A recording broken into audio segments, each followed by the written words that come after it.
कृपया बैठ जाएं।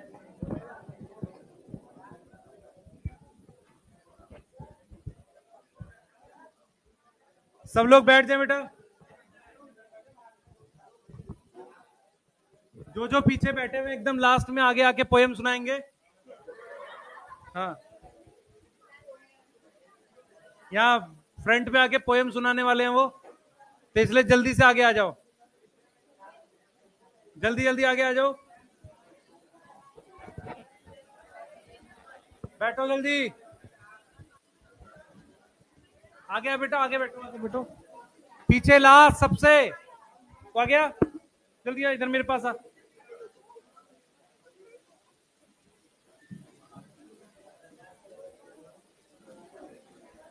क्या पढ़ रहे थे हम लास्ट? एनाफेज पढ़ लिया, टीलोफेज वगैरह पढ़ लिया। आगे आ जाओ भाई कुछ बच्चे। यहाँ कौन बैठा है तुम्हारे बगल में? कोई नहीं है ना, तो आ गया। पीछे बैठा था ना सबसे लास्ट में, आ गया, जल्दी आ गया। उसकी बात कर रहा हूँ, आ गया। तेरी बात कर रहा हूँ, तू मुझे देख रहा है। आगे तेरे से आगे, हाँ आ गया जल्दी। हाँ तेरी बात करो, आ गया। यहाँ बैठ, इधर जा। तू भी आ गया, ग्रीन, हाँ आ गया।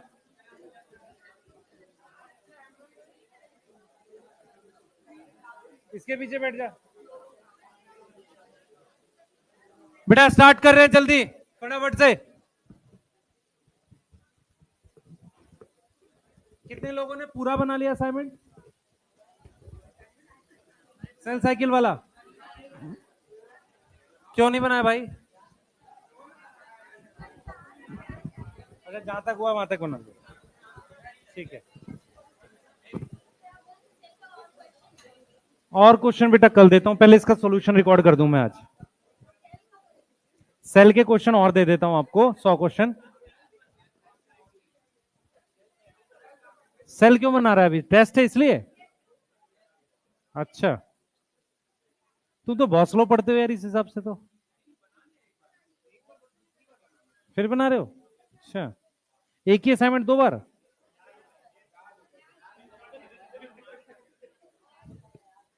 चलो ठीक है।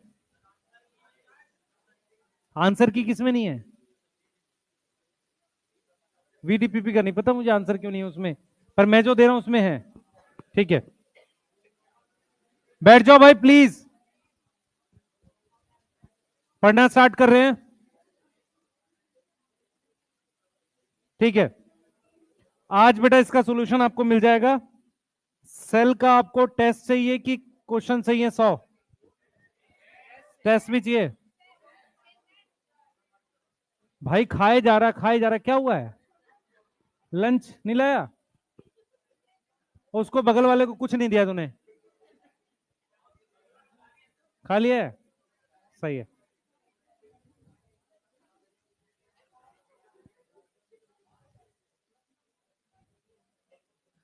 चलिए स्टार्ट करते हैं।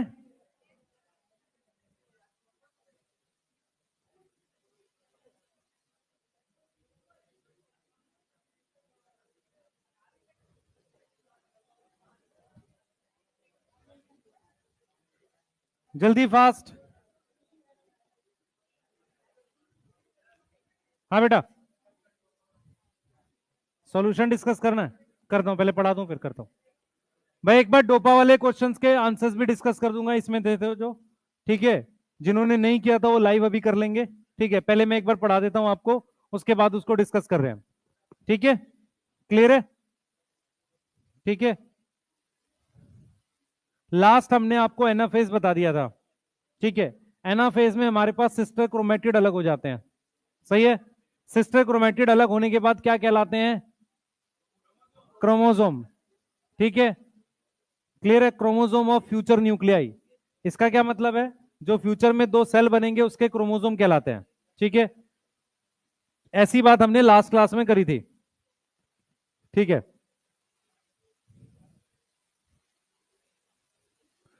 बेटा बायो में अभी आपके चैप्टर स्टार्ट हो रहे हैं तो इसलिए शायद उतना डाउट ना आए, लेकिन जैसे जैसे सिलेबस आगे जाएगा आप और क्वेश्चंस करोगे तो डाउट आने स्टार्ट हो जाएंगे आपको अपने आप से, ठीक है। हाँ, और जब जैसे जैसे आप पढ़ाई कम करोगे तो सेल्फ डाउट आना स्टार्ट हो जाएगा। ठीक है। हाँ, वो भी होता है एक, है ना, वो भी एक प्रोसेस है। ठीक है, सही है। ठीक है।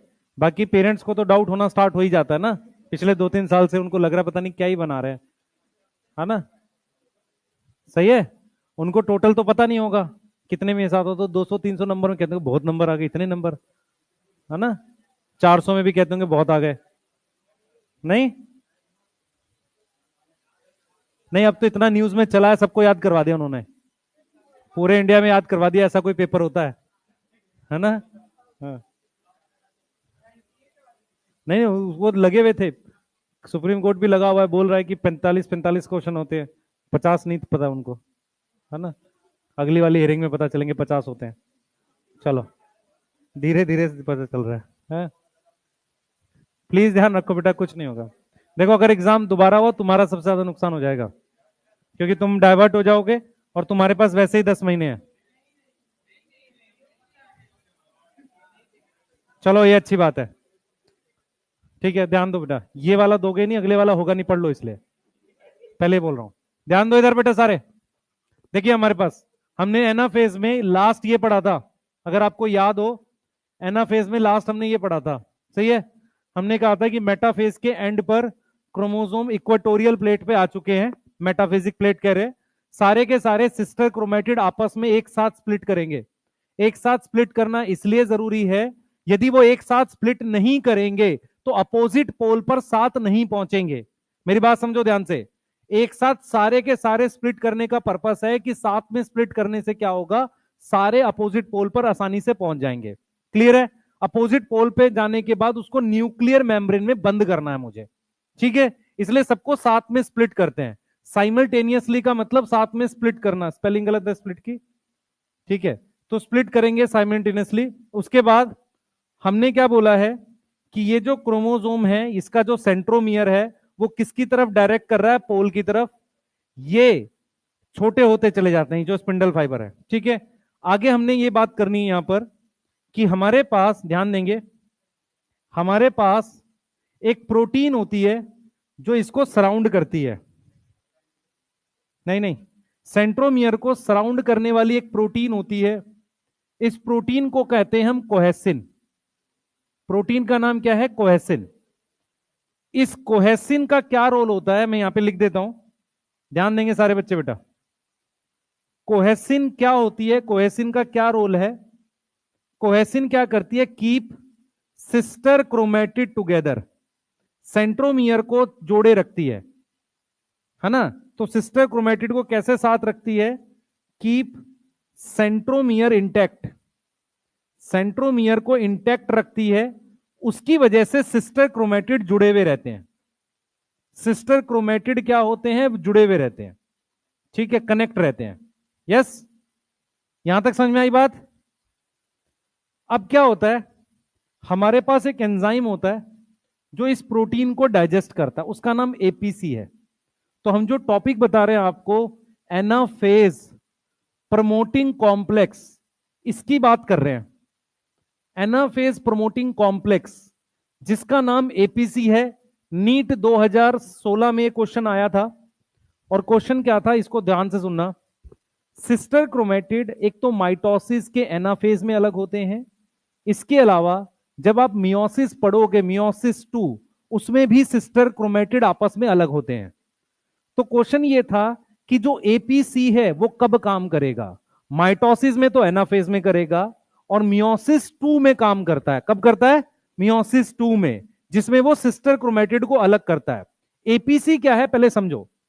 सबसे पहले आपने दो वर्ड पढ़े थे कभी, एक अडेशन और कोहेशन। कोहेशन का मतलब होता है एक जैसी चीजों को जोड़े रखना। कृपया ध्यान दे इधर बोर्ड की तरफ। कोहेशन का मतलब होता है एक जैसी चीजों को जोड़े रखना, मतलब जो एक जैसी चीज है उसको आपस में क्या करना, अटैच रखना।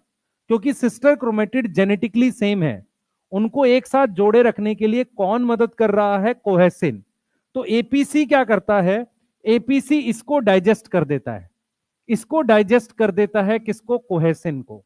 तो आपने ये समझना है कि एनाफेज के स्टार्टिंग में in start of anaphase, start of anaphase कौन एक्टिव हो जाता है? एपीसी क्या हो जाएगा? एक्टिव हो जाएगा। और वो किसको डाइजेस्ट करेगा? डाइजेस्ट करेगा कोहेसिन को।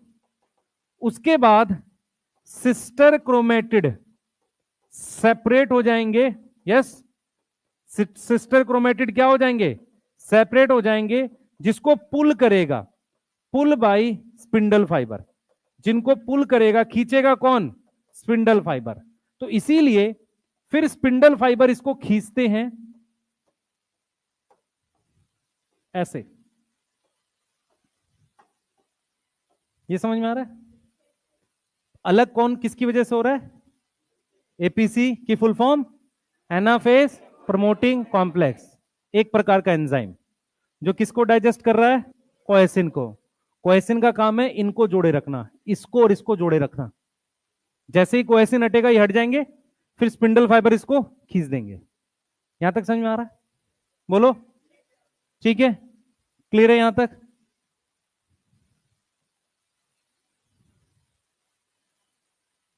एक मिनट दें बस। ये लास्ट टाइम एक ऐसी वीडियो दिखाई थी आपको, है ना? ओ भाई वाह, रहने दो, गधे टाइप के हो बहुत सारे। हमारे पास सबसे पहले हम प्रोफेज की बात करेंगे, ठीक है? तो प्रोफेज में हमारे पास ये क्या हो रहा है? क्रोमेटिन कंडेंस हो रहा है। ये अभी इंटरफेस की बात कर रहा है। अब हम लोग प्रोफेज की बात करेंगे, तो ये कंडेंस होना स्टार्ट हो जाएगा, क्रोमोसोम दिखेंगे। यस, ठीक है, सिस्टर क्रोमेटिड वाले क्रोमोसोम दिख जाएंगे प्रोफेज में। सही है, न्यूक्लियोलस डिसअपियर हो गया, न्यूक्लियर मेम्ब्रेन टूट रही होती है। इस डायग्राम के अनुसार प्रोफेज में पूरी टूट रही है, पर हम ये जानते हैं मेटाफेज में टूटेगी। अब सेंट्रोसोम अपोजिट पोल पे चले गए, इससे हमारे पास स्पिंडल फाइबर आ रहे हैं। सबको समझ में आ रहा है? अब वो क्रोमोसोम पे अटैच होंगे। अब आ रहा है मेटाफेज। अगर आप ध्यान से देखो, उस पर काइनेटोकोर दिख रहा है, सेंट्रोमियर दिख नहीं रहा, क्योंकि सेंट्रोमियर एक्चुअल में डीएनए ही होता है। काइनेटोकोर दिख रहा है। अब ये काइनेटोकोर पे अटैच हो रहा है। यहां पे ध्यान देने वाली बात यह है, कुछ स्पिंडल फाइबर ऐसे का ऐसा आर पार चला जाएगा, दिख रहा है आपको? कुछ पे क्रोमोसोम अटैच हो रहे हैं। ये क्लियर है? सही है, तो ये वाले क्रोमोसोमल फाइबर हो गए। एक पे दो अटैच हो रहे हैं, एक क्रोमोसोम पे दो स्पिंडल फाइबर है। दिख रहा है सबको? ठीक है, परफेक्ट। अब क्या होगा? इनको सबको खींच के हम किस में ले आएंगे? मेटाफेजिक प्लेट पे। किस पे लाएंगे? अब देखो, मेटाफेजिक काइनेटोकोर दिखा रहा है, ठीक है? अब क्या कर रहा है? ये सबको खींच के मेटाफेजिक प्लेट पे ले आएगा। देखो, सबको किस पे ले आएगा? इक्वेटर पे। ये एनाफेज में क्या कर रहा है? सबको दिखाएगा इक्वेटर पे, और उसके बाद एनाफेज में ये ऐसे अलग कर रहा है। देखो, अब मैं यहां पे ये कहना चाह रहा हूं आपको, देखो, अभी जब ये अलग हुए हैं ना, काइनेटो वो काम किया होगा एपीसी। अब ये जब इसको खींचेंगे ना, तब ये बेंड करेंगे। अभी क्या हुआ है? ये एपीसी काम किया होगा यहां पे, तो एपीसी के काम करने से ये क्या हो गए? अलग हो गए। अब क्या होगा? जब इसको खींचेंगे ना, तब ये फोल्ड होंगे। ये समझ में आ रहा है? ये ऐसे फोल्ड क्यों हुए? जब इनको खींचा गया है। अलग क्यों हो गए थे? ये एपीसी की वजह से। ये क्लियर है? जब इनको खींचेंगे तो शेप दिखेगी, दिख रहा है? अब ये खींच के अपोजिट पोल पे जाएंगे, ये स्पिंडल फाइबर छोटे हो रहे हैं। ये देखो, स्पिंडल फाइबर, देखो दो चीजें होती हैं, एक तो ये स्पिंडल फाइबर छोटे होते हैं, दूसरा ये भी ऊपर खींचता है। समझ में आ रहा है? सेंट्रोसोम भी थोड़ा दूर जाता है और स्पिंडल फाइबर भी छोटा होता है, ये दो चीजें होती हैं। ये समझ में आ रहा है सबको? अब ये क्या हो रहा है?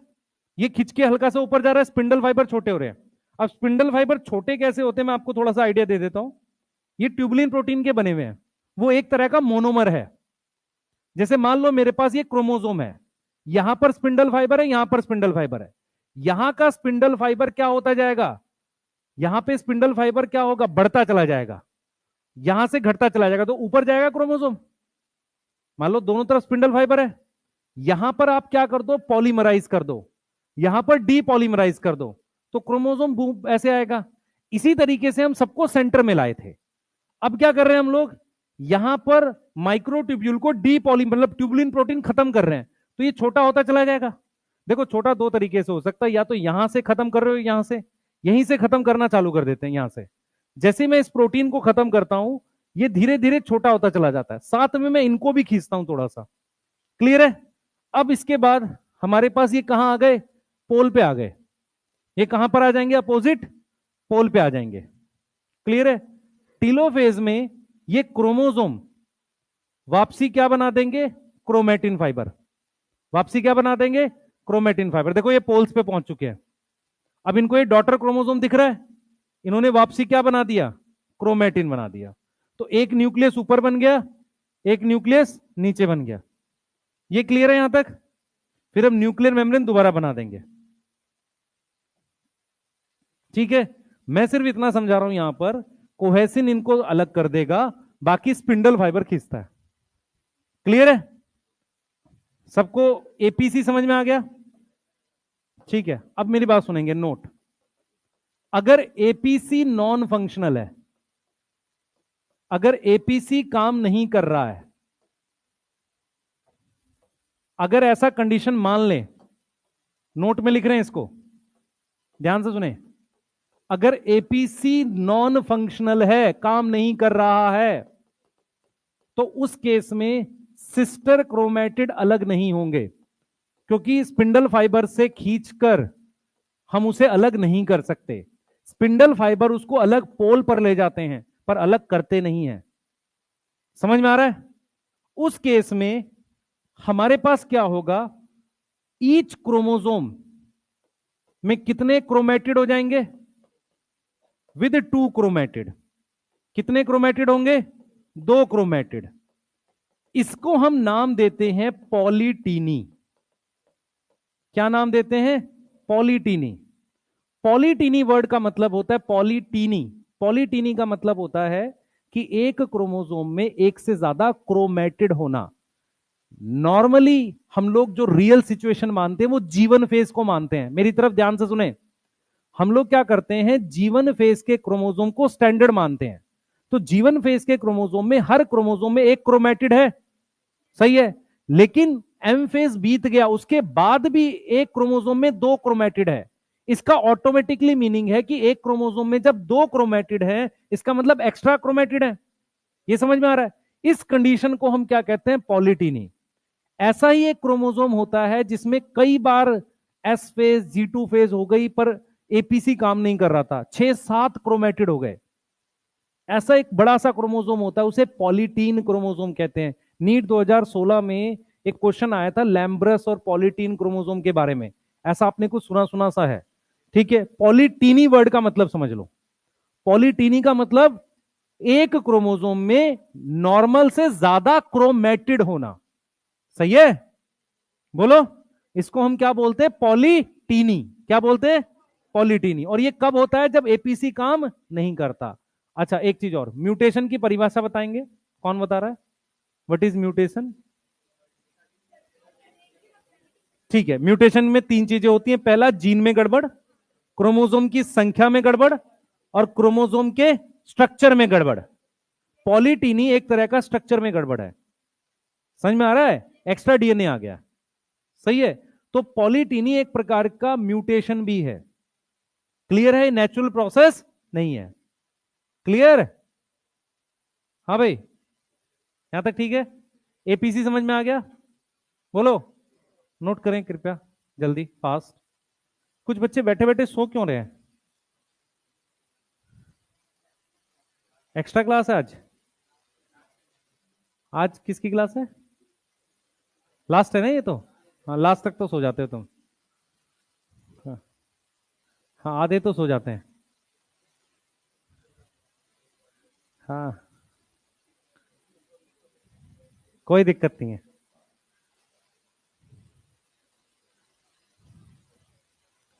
बेटा वो कमेंट ऐसे ही थोड़ी आते हैं कि जो फरवरी में कमेंट आते हैं, क्या आज से स्टार्ट करें तो हो पाएगा?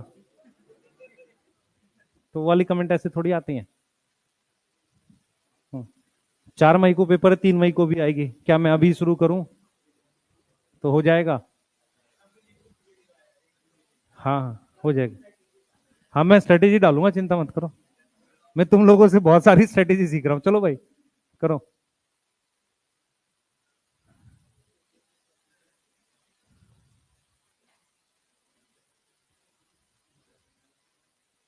जल्दी करो बेटा। है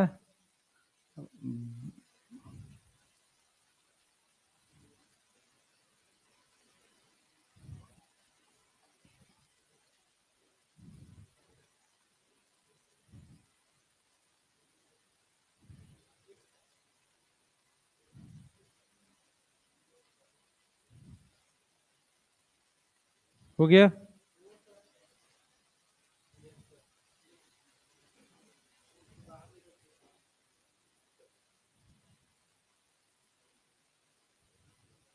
चलिए आगे चलते हैं।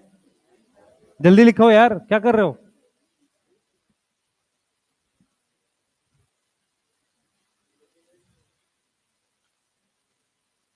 क्या हो गया? नहीं लिख रहा है? लिख भी नहीं दे रहा ना?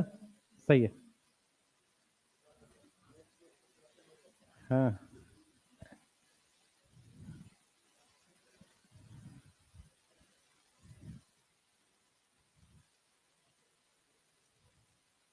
ये चैनल बना के स्ट्रेटेजी वीडियो बनाएगा नहीं? हाउ टू क्रैक नीट है। हाँ, बहुत चल रहा।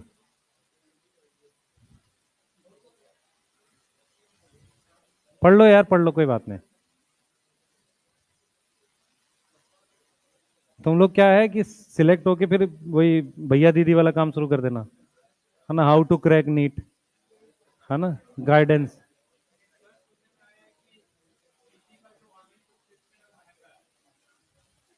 सुनने में क्यों आया? महंगा होना ही चाहिए। पीजी वैसे ही बहुत महंगी है। कोई नहीं पीजी करा रहे तुम्हें, पढ़ लो पहले, यूजी तो हो नहीं रहा। बेटा तू डॉक्टर बन जाए तो बहुत सारे तरीके हैं, जब तुम एमबीबीएस कर रहे होते हो ना, उस वक्त अदर ऑप्शन भी है ना? वो जैसे मतलब तुम वीडियो एडिटिंग करोगे, यही काम करते रहते हैं। ठीक है।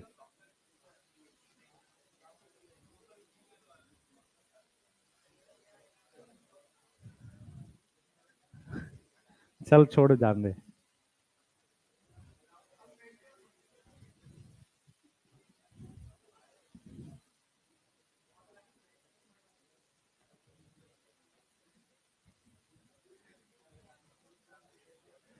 हाँ हाँ बेटा, कराता हूँ तेरे लिए, सब शुरू करूंगा, पहले पढ़ाई कर। जल्दी लिखो।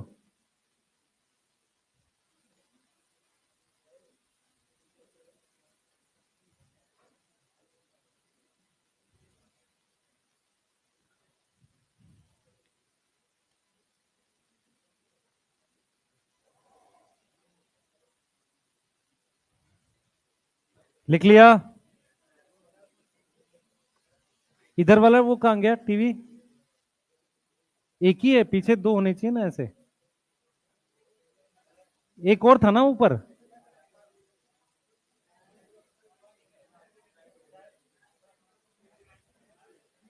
काइनेटोकोर, उस पे स्पिंडल फाइबर अटैच है। हाँ। कोहेसिन क्या कर रहा है, उसको जोड़े हुआ है। जैसे ही कोहेसिन हटेगी ना, वो दोनों अलग हो जाएंगे। अब स्पिंडल फाइबर काइनेटोकोर पे अटैच है, वो खींच के अलग कर देगा। मतलब वो अलग क्यों हो गए? क्योंकि कोहेसिन हट गया। अब खींच के अलग दूर करने का काम किसका है? स्पिंडल फाइबर का। बोल बेटा। लीडिंग एज का मतलब क्या? आगे जा रहा है, देख अगर ध्यान से देखेगा, ये आगे की तरफ है ना, ये इस तरह से। लीडिंग का मतलब आगे बढ़ता है, दोनों तरफ आगे है ना, देख किस तरह।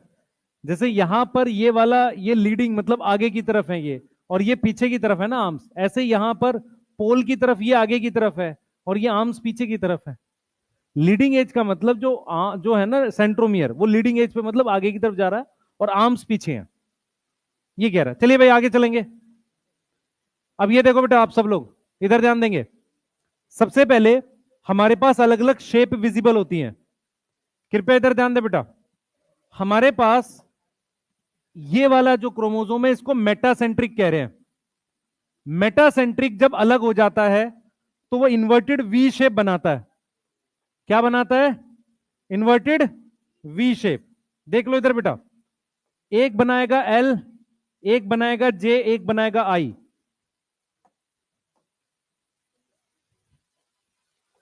देखो बच्चे, बात करोगे तो एक आध टॉपिक में खा जाऊंगा और तुम्हें पता भी नहीं चलने की। ठीक है? हाँ, इधर ध्यान दो, ध्यान दो। तुम लोग इतने बड़े वाले गधे हो, तुम कुछ समझ नहीं आएगा, मैं कुछ गड़बड़ कर दूंगा, इसलिए मैं कह रहा हूं शांति से पढ़ लो। हाँ, मुझे पता है बेटा ये बात। इधर देखो, मेरी बात मेरी तरफ देखो इधर। ये हमारे पास, ये सेंटर से खींचूंगा तो वी बनेगा, थोड़ा इधर से खींचूंगा तो एल बनेगा। एल की आर्म जे से बड़ी होती है। फिर थोड़ा इधर से खींचूंगा एक्रोसेंट्रिक पे तो जे बनेगा, और ये लास्ट में खींचूंगा तो आई बनेगा। ध्यान ये रखना, मॉर्फोलॉजी वर्ड लिखा हो तो मेटाफेज मार्क करोगे, शेप लिखा हो तो एनाफेज मार्क करोगे। क्लियर है? मॉर्फोलॉजी, नंबर और साइज मेटाफेज, शेप एनाफेज। ठीक है? एक क्वेश्चन था असाइनमेंट में, यदि मेरे पास दो मेटासेंट्रिक क्रोमोसोम है, दो, तो जब वो बीच से अलग होंगे तो दो ऊपर जा रहे होंगे, दो नीचे जा रहे होंगे, तो वी शेप दो ऊपर दिखेगी, दो नीचे दिखेगी, टोटल 4 वी हो गया।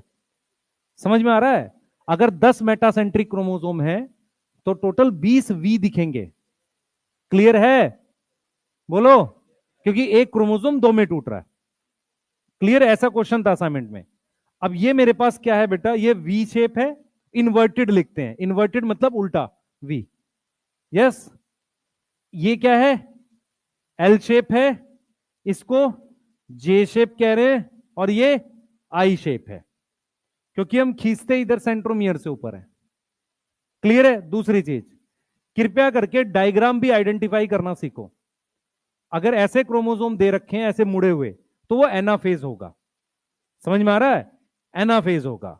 अगर क्रोमोसोम सेंटर पे लगा रखे हैं या स्पिंडल फाइबर से अटैच दिखा रखे हैं, तो वो क्या होगा? मेटाफेज होगा। और क्रोमोसोम नहीं दिखा रखे, न्यूक्लियस दिखा रखा है, तो वो क्या होगा? टीलोफेज होगा। समझ में आ रहा है? तो डायग्राम भी आइडेंटिफाई करने की कोशिश करो, नहीं तो क्या हो जाएगा, डायग्राम बेस्ड क्वेश्चन गलत हो जाएंगे। क्लियर है? बोलो। ठीक है, बनाइए जल्दी से, जल्दी बनाओ, जल्दी, फास्ट, जल्दी कर लो।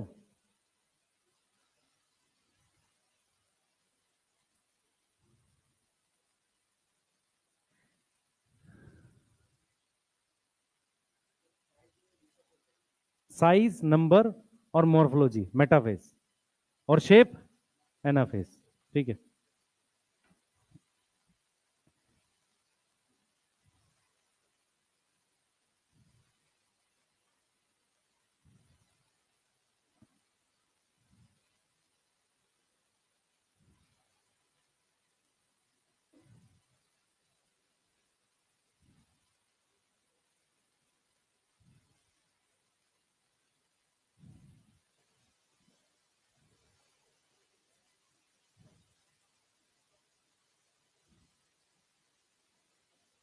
चलिए आगे चलेंगे, जल्दी लिख लिया करो यार।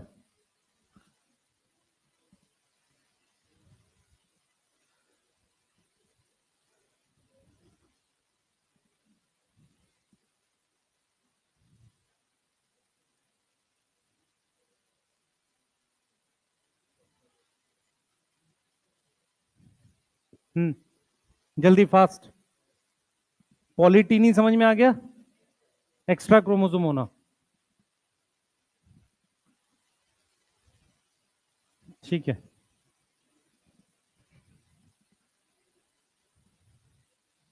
लिख लिया।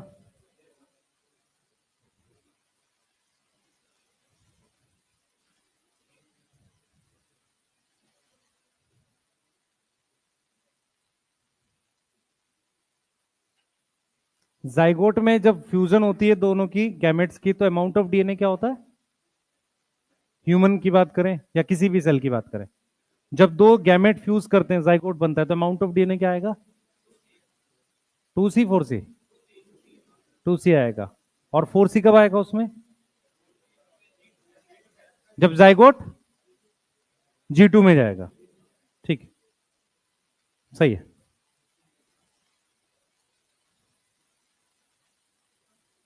जाइगोट डिवाइड करता है, करता है, माइटोसिस मियोसिस दोनों।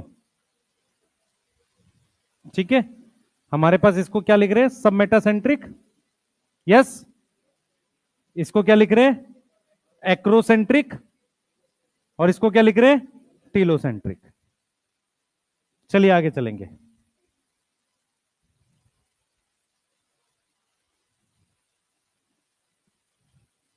At the end of onset of anaphase, each chromosome, हाँ भाई समझ में आ रहा है, ऑनसेट का क्या मतलब है, स्टार्ट में सारे क्रोमोसोम कहां अरेंज थे, मेटाफिजिक प्लेट पे।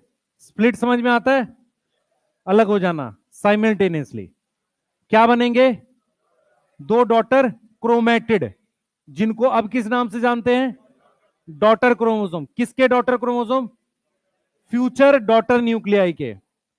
माइग्रेशन शुरू करते हैं कहां पर, अपोजिट पोल पर। As each chromosome move away, कहां से, इक्वेटोरियल प्लेट। क्वेश्चन सुनेंगे। Maximum distance of chromosome from equatorial plate is at, repeat कर रहा हूं, maximum distance of chromosome from equatorial plate is at, option है early metaphase, late metaphase, early anaphase, late anaphase. Late anaphase समझ में आ रहा है, लेट एनाफेज पे वो ऊपर पहुंच चुका है, इसका मतलब सेंटर से मैक्सिमम डिस्टेंस है। सही है। अगला क्वेश्चन, स्पिंडल फाइबर जो क्रोमोसोमल फाइबर है, क्रोमोसोमल फाइबर की जो मैक्सिमम लेंथ है, ध्यान देंगे, क्रोमोसोमल फाइबर की ये लेंथ मैक्सिमम है। सही है, क्लियर है।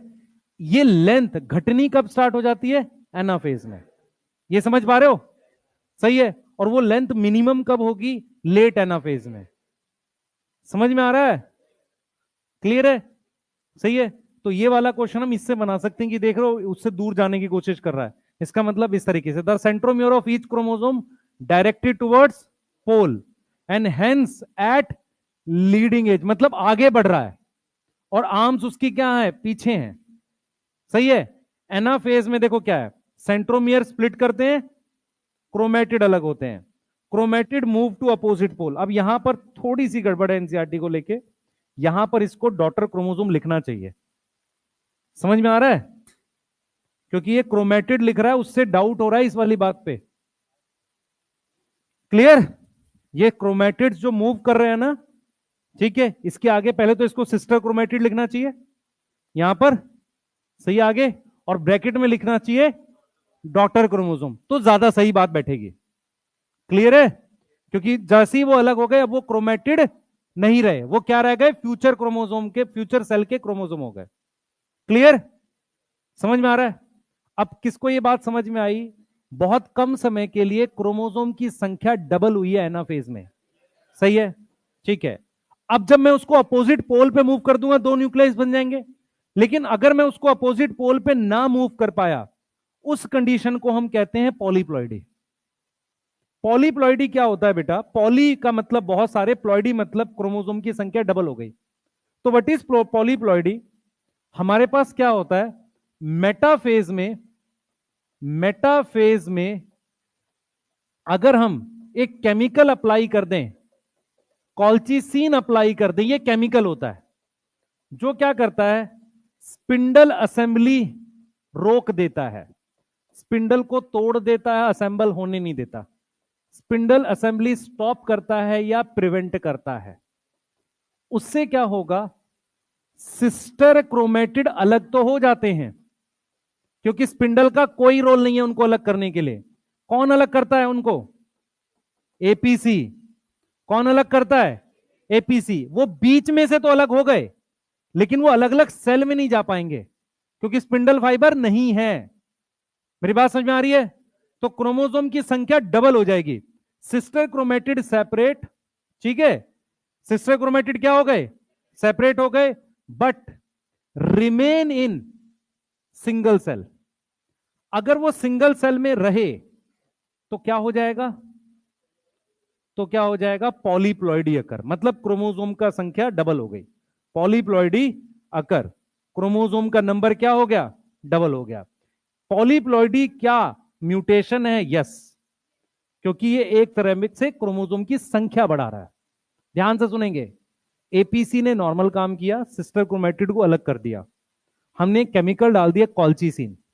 कॉल्चिसिन ने मेटाफेज में, एनाफेज प्रोफेज में नहीं, मेटाफेज में स्पिंडल फाइबर को तोड़ दिया। तो सिस्टर क्रोमेटिड तो अलग हो गए, पर वो रह एक ही सेल में गए। सही है? उससे उस सेल में क्रोमोसोम की संख्या डबल हो गई। इसको हम क्या बोलेंगे? पॉलीप्लॉइडी। समझ आ रहा है? अब इंपॉर्टेंट इंफॉर्मेशन, पॉलीप्लॉइडी एनिमल्स में जनरली सरवाइव नहीं करता। ठीक है? पॉलीप्लॉइडी सिर्फ प्लांट्स में, नॉर्मली आपको प्लांट्स में एग्जांपल मिलेंगे। जो गेहूं आप खाते हो वो हेक्साप्लॉइड वीट है। समझ में आ रहा है? तो पॉलीप्लॉइडी एनिमल्स में नहीं सरवाइव करता, किस में सरवाइव करता है? प्लांट्स में। ठीक है? अब जो मैं कॉन्सेप्ट बताऊंगा, जिसकी समझ में आ जाए ठीक है, नहीं आए तो पूछ लेना, मैं एक बार और एक्सप्लेन करूंगा। अगर ध्यान सुनेंगे, अगर आपको मेरी बात समझ में आए, थोड़ा सा जेनेटिक्स से जोड़ूंगा, देखें किसको समझ में आता है, कोशिश करेंगे। ठीक है? मेरे पास कैपिटल टी टॉल है, capital T small T tall है, इसकी 1 मीटर हाइट, इसकी 1 मीटर हाइट। कैपिटल टी मान लेते हैं, या कैपिटल टी टॉल है, यहां 1 मीटर हाइट है। कैपिटल टी स्मॉल टी मान लो सेमी टॉल है, और यहां 0.75 मीटर है। और ये ड्वार्फ है जिसकी हाइट 0.5 मीटर है। यहां ड्वार्फ है जिसकी हाइट 0.5 मीटर है। मैं क्या बोल रहा हूं, कॉन्सेप्ट समझना। यहां पर 2 डोमिनेंट है या 1 डोमिनेंट है, फर्क नहीं पड़ रहा। एक भी डोमिनेंट होगा तो वही हाइट आ रही है। यहां पर जितनी ज्यादा डोमिनेंट एलील होंगी, उतना ज्यादा कैरेक्टर में फायदा हो रहा है। ठीक है? ऐसे ट्रेट को हम बोलते हैं क्वांटिटेटिव ट्रेट। क्वांटिटी मैटर कर रही, क्या बोलते हैं? Quantitative trait.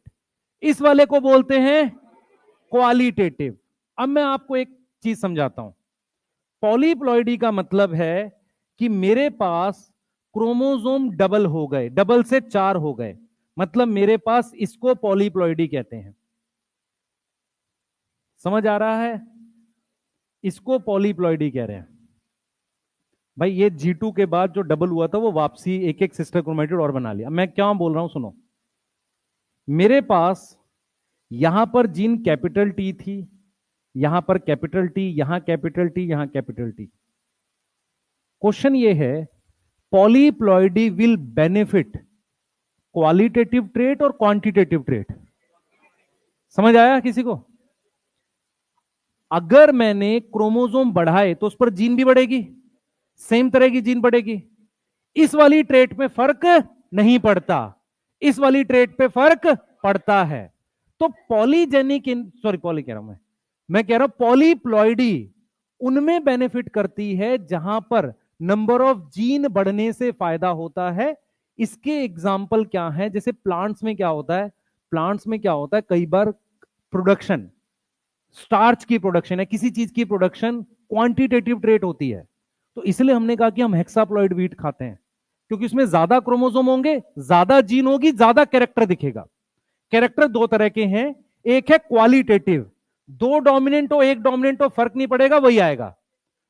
क्वांटिटेटिव में नंबर ऑफ डोमिनेंट मैटर करेगी। पॉलीप्लॉइडी में वही चीज बढ़ रही है, क्रोमोसोम बढ़ रहे हैं तो जीन बढ़ेगी। सही है? तो हमेशा याद रखना, पॉलीप्लॉइडी क्वांटिटेटिव ट्रेट को बेनिफिट करती है। सही है? एक फायदा यह है पॉलीप्लॉइडी का। और प्लांट में पॉलीप्लॉइडी जिंदा रह सकता है, तो जिन भी प्लांट्स में क्वांटिटेटिव ट्रेट्स को इंप्रूव करना है, वहां पर हम पॉलीप्लॉइडी इंड्यूस करते हैं। समझ आ रहा है? हम एक्सपेरिमेंट के थ्रू पॉलीप्लॉइडी लाते हैं। क्यों लाते हैं? क्योंकि मुझे पता है प्लांट में ऐसी बहुत सारी क्वांटिटेटिव ट्रेट्स हैं जिनमें फायदा होगा। क्लियर है? बोलो। ठीक है, एक और चीज बताता हूं। बैठे बैठे सो रहे हैं भाई, कुछ खतरनाक सो रहे हैं। इधर देखो, ये हेट्रोजाइगस है, इसकी सेल्फिंग करेंगे 3:1 की आएगी रेशियो। 3 टॉल आएंगे, 1 डॉर्फ आएगा। फिर सेल्फिंग कर दो। मेरी बात सुनो, एक प्लांट है, मुझे नहीं पता ये होमोजाइगस है हेट्रोजाइगस है, इसकी बार बार सेल्फिंग कराकर मैं किसी तरीके से होमोजाइगस लाता हूं, जिसे हम कहते हैं प्योर लाते हैं। ठीक है, अब जरा सुनना, इससे गैमेट बन जाए, एक कैपिटल टी का बनेगा, एक स्मॉल टी का बनेगा। इस गैमेट की पॉलीप्लॉइडी कर दो, सीधे कैपिटल टी हो जाएगा।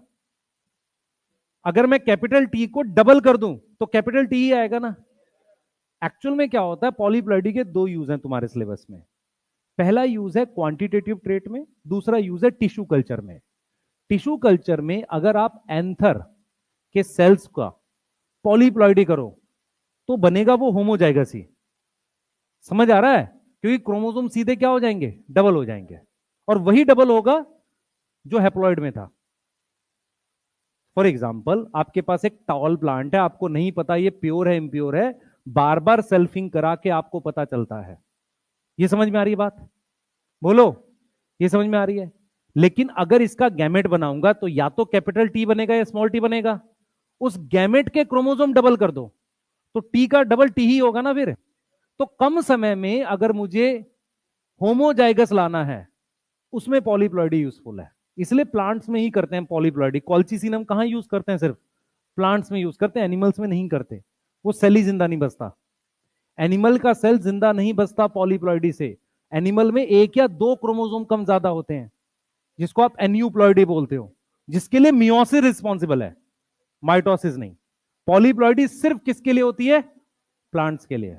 ठीक है, कुछ कुछ को आधा टूटा फूटा समझ में आया, मैं एक बार रिपीट कर देता हूं, सिर्फ सुन लो। हम जेनेटिक्स में फिर बात करेंगे इस पे। ठीक है, पॉइंट ये है, मेटाफेज में यदि हम एक केमिकल लगाते हैं जिसका नाम कॉल्चिसिन है, वो स्पिंडल फाइबर को तोड़ देता है, लेकिन एपीसी अपना काम करके उनको अलग जरूर कर देता है, पर वो अपोजिट पोल पे नहीं जाते। इसकी वजह से 2 सेल नहीं बनते, एक ही सेल रहता है, पर उसमें क्रोमोसोम की संख्या डबल हो गई है। क्रोमोसोम की संख्या डबल होने को हम क्या बोलेंगे? पॉलीप्लॉइडी। समझ आ रहा है? पॉलीप्लॉइडी क्वांटिटेटिव ट्रेट के लिए बेनिफिशियल है। कौन सी ट्रेट के लिए? क्वांटिटेटिव ट्रेट के लिए। क्लियर है? सही है, नोट करिए। कोई कुछ पूछना चाह रहा है? बता बेटा।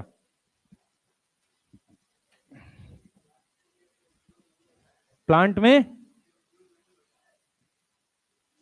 स्पिंडल फाइबर न्यूक्लियस के बाहर बनते हैं थोड़े से, फिर बाद में क्या करते हैं, क्रोमोसोम को लेकर दूर हो जाते हैं। न्यूक्लियर मेम्ब्रेन के बाहर बनते हैं स्पिंडल फाइबर, जस्ट बाहर। बाहर मतलब बाहर यार, जैसे तेरे पास सेल है ना प्लांट का, ये न्यूक्लियस है, तो यहां स्पिंडल फाइबर अपने आप आने लगते हैं, उसके लिए सेंट्रियोल नहीं चाहिए होता। ठीक है, इसे कहते हैं extra nuclear spindle fibre. Extra मतलब बाहर। सही है? ठीक, और पूछो। कोई कुछ पूछ रहा था पीछे?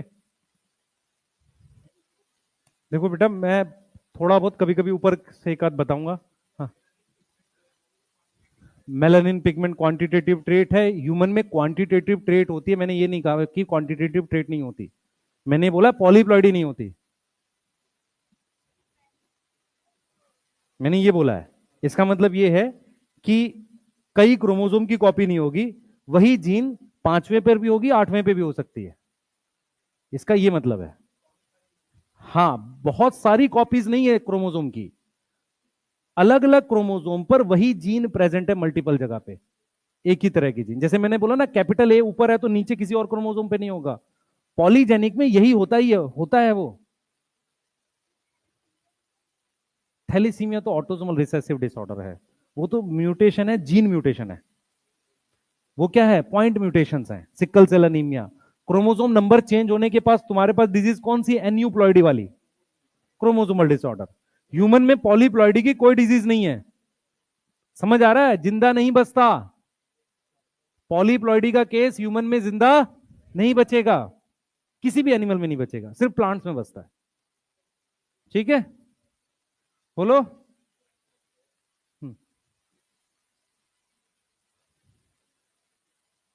कृपया करके जल्दी लिखें।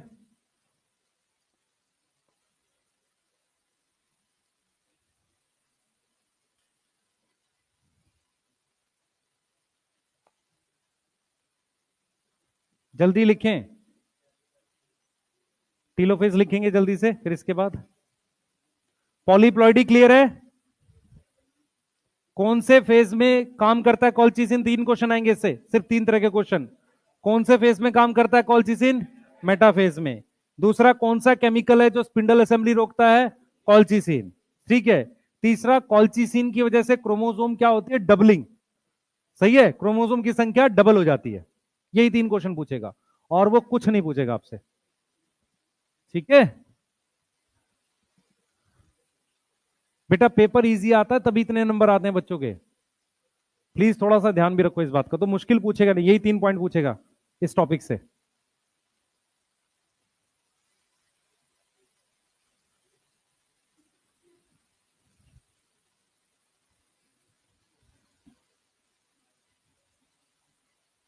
चलें आगे।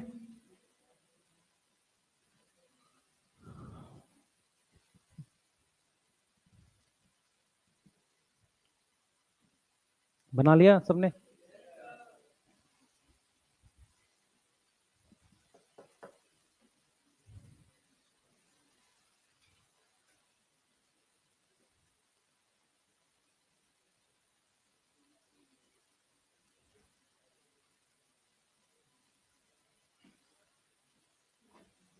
ठीक है, करें।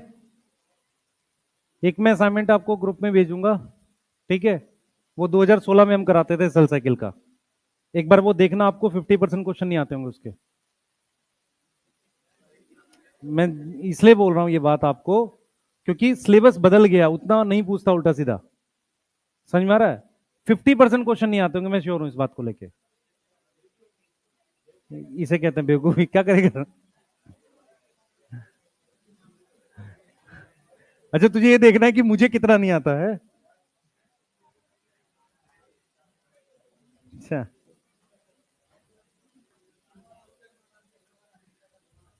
अच्छा, वो मैंने बना भी क्वेश्चन मैंने रखे हैं वो, ऐसा नहीं कि बाहर से कुछ है।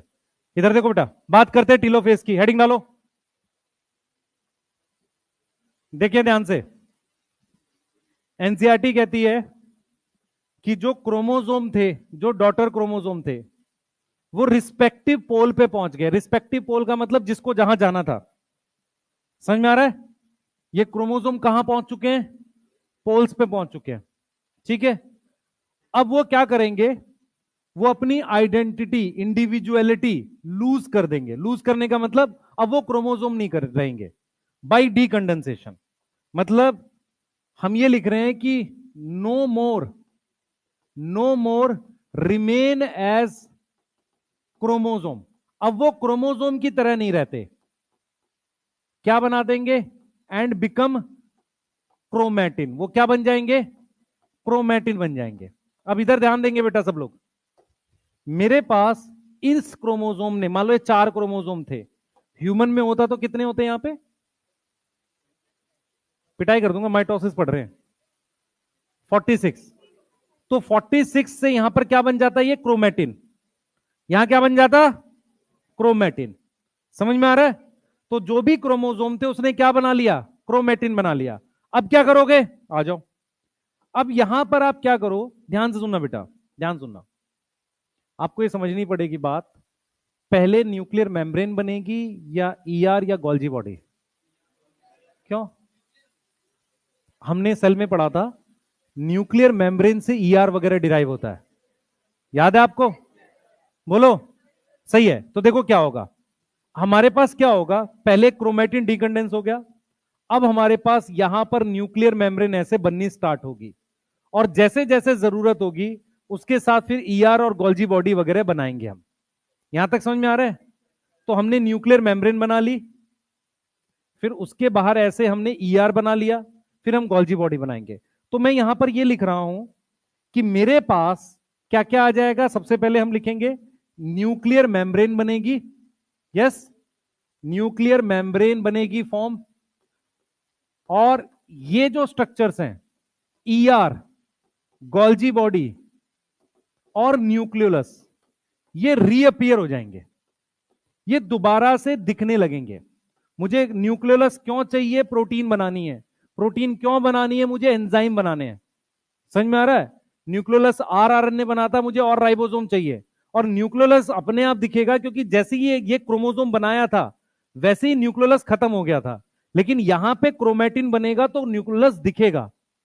क्लियर है? ठीक है, तो हमारे पास इस सेल्स में क्या दिखने लगेगा? हमारे पास ये न्यूक्लियोलस दिखने लगेगा इनमें।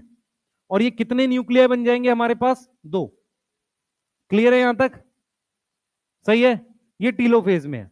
अब जरा ध्यान से सुनेंगे बेटा। टीलोफेज में अगर हम माइटोसिस की बात कर रहे हैं, क्रोमोसोम ने क्रोमेटिन बना लिया, हम प्रोफेज का सारा उल्टा पढ़ रहे हैं। प्रोफेज में लास्ट इवेंट क्या था? Disintegration of nuclear membrane. यहां पर वो लास्ट नहीं है, पहले न्यूक्लियर मेम्ब्रेन बनेगी, फिर गोल्जी और ईआर बनते हैं। ठीक है, जैसे ही क्रोमोसोम डीकंडेंस होता है न्यूक्लियोलस अपने आप दिखने लगता है, खुलते ही वो आरएनए बनाने लगेगा, तो ऑटोमेटिकली गाढ़ा हो जाएगा वहां पर। समझ में आ रही है चीज? बोलो। मेरे पॉइंट समझ में आ रहे हैं? मैं फिर रिपीट कर रहा हूं। एनसीईआरटी लिखती है कि chromosome no more as a discrete element. सही है, अपनी इंडिविजुअलिटी लूज करेगा, क्रोमेटिन बनाएगा, और क्रोमेटिन बनाने के बाद न्यूक्लियर मेम्ब्रेन बनेगी, ईआर गोल्जी बॉडी बनेगी, न्यूक्लियोलस आएगा। नेक्स्ट पॉइंट मैं ये बोल रहा हूं बेटा आप लोगों को, क्योंकि प्रोफेज में टाइम बहुत लगा था, तो टीलोफेज में भी टाइम लगेगा, क्योंकि उल्टा कर रहे हैं उसका जस्ट। ठीक है, इसीलिए हम प्रोफेज के बाद टाइम में टीलोफेज लिखते हैं या मेटाफेज लिखते हैं, दोनों में से कोई एक लिखते हैं। लेकिन सबसे छोटा मेरे पास कौन सा है? एनाफेज है। क्लियर है ये? बोलो। ये चीज क्लियर है? नोट करिए, आगे चल रहे हैं जल्दी। क्या चीज बेटा? जल्दी पूछो, जल्दी फास्ट बोलो।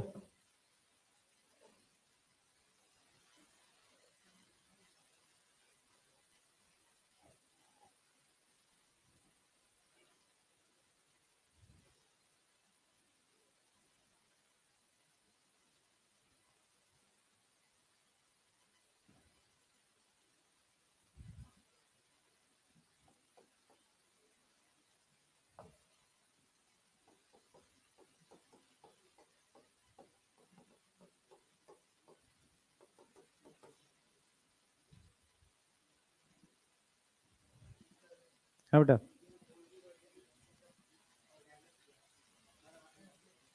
दोबारा बनाने पड़ते हैं। माइटोकॉन्ड्रिया बनाना नहीं पड़ेगा, दोबारा से डिवाइड से करके बनेगा। ये तो प्रॉपर मेम्ब्रेन बनाती है, न्यूक्लियर मेम्ब्रेन। ठीक है, एक मिनट रुकेंगे भाई, शांत से सब लोग। ईआर गोल्जी बॉडी मुझे बनाने पड़ेंगे दोबारा से, उनको बांटा नहीं जाता ऐसे कि भाई इसका ईआर वहां भेज दूं सेल में। जब हम साइटोप्लाज्म डिवाइड करेंगे साइटोकाइनेसिस में, वहां मेनली माइटोकॉन्ड्रिया और प्लास्टिड डिवाइड करेंगे। मैं रिपीट कर देता हूं, सुन लो ध्यान से। मान लो किसी घर का बंटवारा हो रहा है, तो उसमें जो सामान पहले से है उसको बांट लेंगे, कुछ सामान बाहर से खरीद के आता है दोनों घर में। ऐसे ही मैं क्या बोल रहा हूं कि सेल के अंदर कुछ ऐसी ऑर्गेनल्स हैं जो नई बनाई जाती हैं, उसमें ईआर और गोल्जी है। समझ में आ रहा है? उन्हें बांटा नहीं जाता क्योंकि न्यूक्लियर मेम्ब्रेन बना सकती है। लेकिन माइटोकॉन्ड्रिया कम से कम एक एक तो हो दोनों सेल में, क्योंकि उसको हम फिजन से बनाएंगे। मेरी बात समझ में आ गई? समझ में आ रहा है? उनको हमें डिवाइड करना पड़ेगा, इसीलिए साइटोकाइनेसिस में टॉपिक में उसने माइटोकॉन्ड्रिया और प्लास्टिड का नाम लिखा है। वो जो डबल किया था उसको बांट लेंगे यहां पे, पर मैंने ER Golgi body SS double नहीं किया। समझ आ रहा है? उसको डबल नहीं किया मैंने। क्यों डबल नहीं किया मेरे मेरे को? क्योंकि वो बना सकते हैं ना जरूरत के वक्त, फिर डबल क्यों करना है? सही है? ठीक है,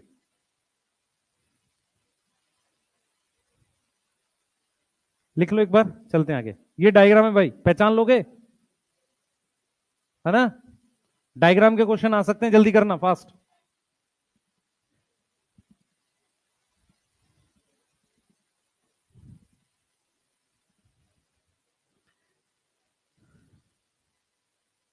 जल्दी करो बेटा।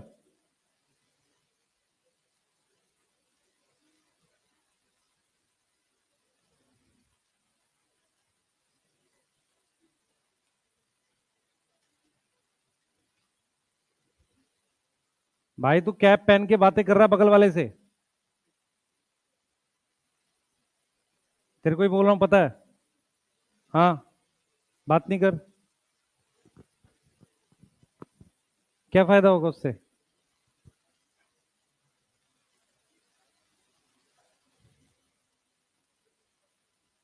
टेस्ट सबने देना भाई इस बार संडे को। कोई है जो बीमार पड़ने वाला है, फीवर? पहले बता दो।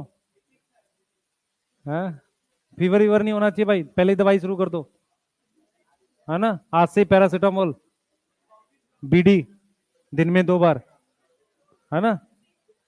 टीडीएस शुरू कर सकते हो, ठीक है ना? डॉक्टर बनाता ना 2 गोला, 1 गोला दवाई के नीचे। हाँ भाई, पढ़ ले, भावुक ना हो। गजब आदमी है सारे, एक से एक है। इधर देखो भाई,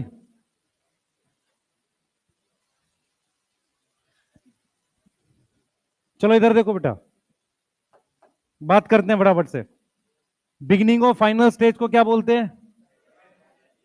नहीं, कैरियोकाइनेसिस की फाइनल स्टेज टीलोफेज है, ये लिखा हुआ है।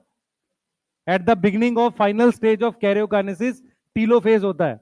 The chromosome that reach their respective, मतलब पोल पे जो पहुंच गए क्या होंगे? Decondense, lose their individuality, individual chromosome no longer be seen, each chromatin material tend to collect at 2 pole पे। सही है?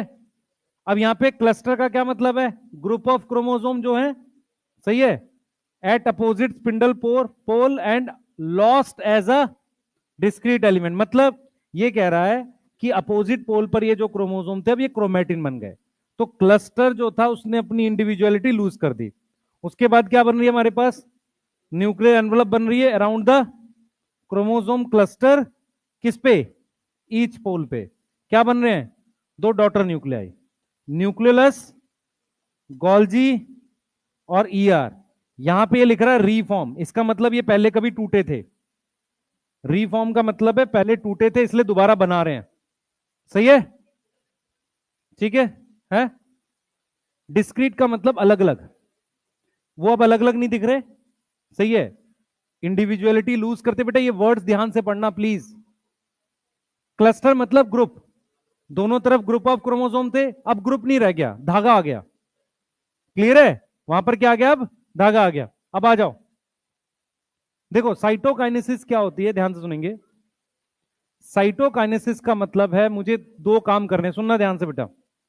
साइटोकाइनेसिस का मतलब है मुझे अब सेल के अंदर 2 न्यूक्लियस बनाने के बाद उसका साइटोप्लाज्म और उसमें जो भी ऑर्गेनल्स प्रेजेंट है उसको डिस्ट्रीब्यूट करना है। ये चीज समझ में आ रही है? नॉर्मली हम हाफ से सेल को डिवाइड करते हैं और वो चीजें अपने आप डिस्ट्रीब्यूट हो जाती हैं। तो साइटोकाइनेसिस का मतलब है कि आफ्टर हमारे पास कैरियोकाइनेसिस हो गई है, ध्यान देंगे बच्चे, आफ्टर कैरियोकाइनेसिस, आफ्टर कैरियोकाइनेसिस हम क्या कर रहे हैं? साइटोप्लाज्म को क्या कर रहे हैं? डिवाइड कर रहे हैं। साइटोप्लाज्म को डिवाइड कर रहे हैं सो दैट जो भी साइटोप्लाज्मिक मटेरियल है, जो भी ऑर्गेनल्स हैं, साइटोप्लाज्मिक मटेरियल जो है उसको हम इक्वली डिवाइड कर सके। जो भी हमारे पास क्या है ऑर्गेनल्स हैं उनको हम क्या कर सकते हैं? डिवाइड या डिस्ट्रीब्यूट किस में कर सके? Distribute into 2 cell. अब जरा इधर देखेंगे, after karyokinesis if cytokinesis not अकर,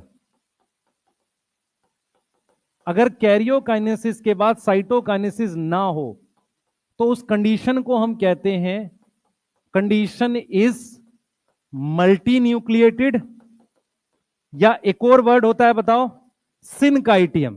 क्या वर्ड है? सिनकाइटियम। मेरी बात समझ में आ रही है? अगर मैंने साइटोकाइनेसिस कर ली उसके बाद मैं कैरियोकाइनेसिस कर ली, साइटोकाइनेसिस नहीं करूंगा तो उसे क्या बोलते हैं? सिनकाइटियम कहते हैं। अब जरा देखें इस क्वेश्चन को करते हैं एक बार, जरा देखें किसको समझ में आ रही है।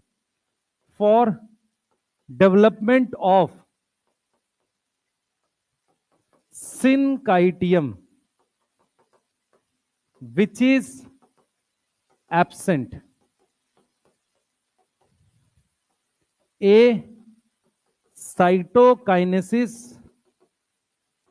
plus G2, B cytokinesis, C cytokinesis plus G1 plus S plus G2, D cytokinesis plus S। क्यों G1 SG2 होगा असल में?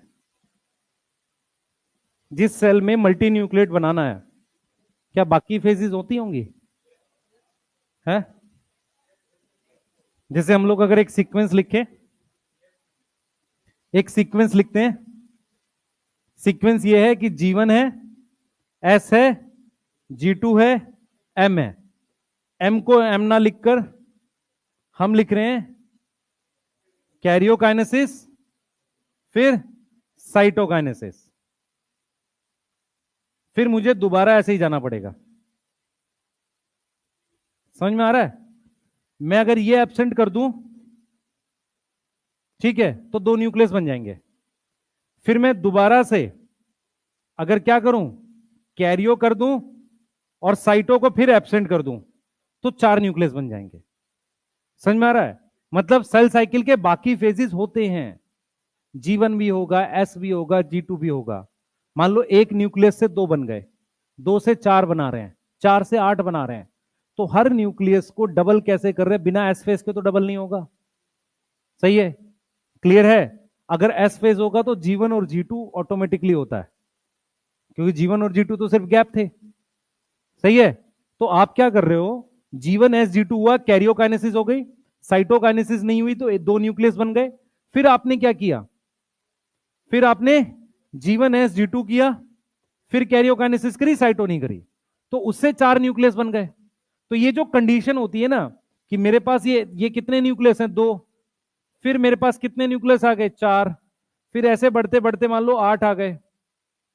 यस, ठीक है। इस कंडीशन को हम क्या बोलते हैं? सिनकाइटियम। इस कंडीशन को हम क्या बोल रहे हैं? सिनकाइटियम या मल्टी न्यूक्लिएटेड डिवीजन, या सॉरी मल्टी न्यूक्लिएटेड। इसका एग्जांपल क्या है?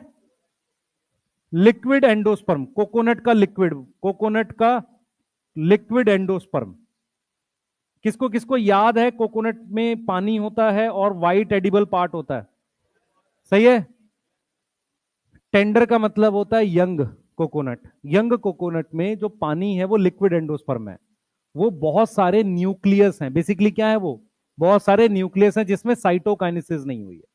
सही है? साइटोकाइनेसिस हो जाएगी तो क्या बन जाएंगे? सेल बन जाएंगे। क्लियर है? नारियल 2 तरह का आता है, एक पानी वाला और एक जिसमें मलाई होती है।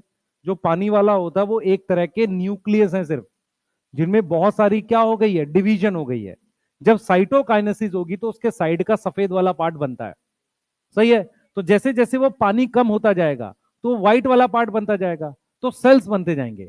अभी सिर्फ क्या हुई है? न्यूक्लियस बने हैं। क्लियर है? ठीक है। तो मल्टी न्यूक्लिएटेड कंडीशन के लिए क्या वर्ड है? सिनकाइटियम। वो कंडीशन है, और वो किसकी वजह से हुआ है? साइटोकाइनेसिस नहीं हुई है। क्लियर? सही है। फ्री न्यूक्लियर डिवीजन हमारे सिलेबस में कहां कहां दे रखी है? 12th में कहां? फ्लावरिंग प्लांट में। एक तो उसमें दे रखी है, एक तो एम्ब्रियोसैक में दे रखी है, और दूसरी दे रखी है एंडोस्पर्म डेवलपमेंट में, जिसको हम क्या बोलते हैं? Free nuclear division. Free nuclear division का मतलब बहुत सारे न्यूक्लियस बन जाएंगे लेकिन साइटोकाइनेसिस नहीं होगी। उसे हम क्या बोलते हैं? Free nuclear division. 2 जगह होती है, एक एम्ब्रियोसैक बनाते वक्त और एक एंडोस्पर्म बनाते वक्त। समझ में आ रहा है? बिल्कुल बोलेंगे। Free nuclear division is a process, syncytium या multi nucleate is a result. सही है? ठीक है, बोल बेटा, पूछना। जो हाइफे होते हैं वो सिनोसिटिक जैसे बोलते हैं, वो भी बाई न्यूक्लिएट होता है वैसे तो, बाई या मल्टी न्यूक्लिएट हो सकता है। ऐसे ही टेपिटम,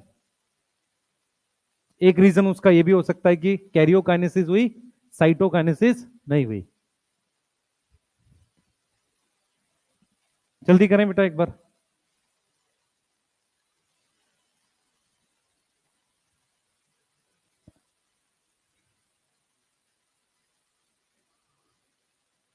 कल तुम्हारी किसकी क्लास है इनऑर्गेनिक?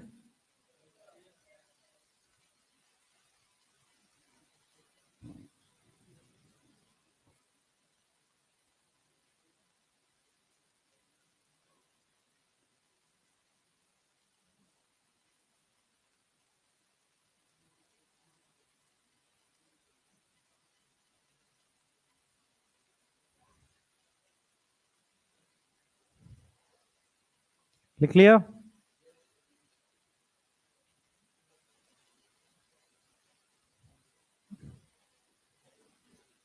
किसी के डाउट है इस असाइनमेंट के आज? इस वाले के हैं किसी के डाउट? फिर मैं आऊंगा ऊपर क्लास के बाद। जिसके होंगे बता देना मुझे, मैं आ जाऊंगा एक बार। है परसों? ठीक। जिसको आज पूछ लेंगे आज पूछ लेगा। दोबारा बताऊं बेटा, सिंक आइटियम बनाने के लिए, मल्टी न्यूक्लिएट बनाने के लिए, देख इधर देख ध्यान से, मल्टी न्यूक्लिएट बनाने के लिए मैं ये G2 फेज एब्सेंट नहीं कर सकता। ये तो चलेंगी G1S G2 चलेंगी, सिर्फ क्या एब्सेंट होता है? साइटोकाइनेसिस एब्सेंट होता है, ये कह रहे हैं। ये क्वेश्चन है, ठीक है। कई बार हमें ऐसा लगता है कि ये भी एब्सेंट हो गए हैं क्या G1S G2, ये एब्सेंट नहीं होते। अब हम लोग दो तरह की साइटोकाइनेसिस पढ़ रहे हैं। सबसे पहले पढ़ रहे हैं हम एनिमल सेल की। जल्दी लिख भाई, 2000 साल लग जाएंगे ऐसे सिलेबस कराने में। हाँ,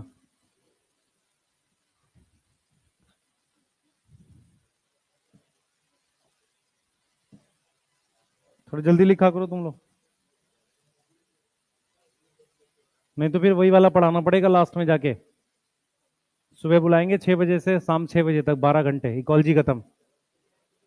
हाँ, क्योंकि पहले 2-3 घंटे तुम्हें समझ आएगा, उसके बाद तुम्हें कुछ समझ नहीं आएगा। सही है? हैं?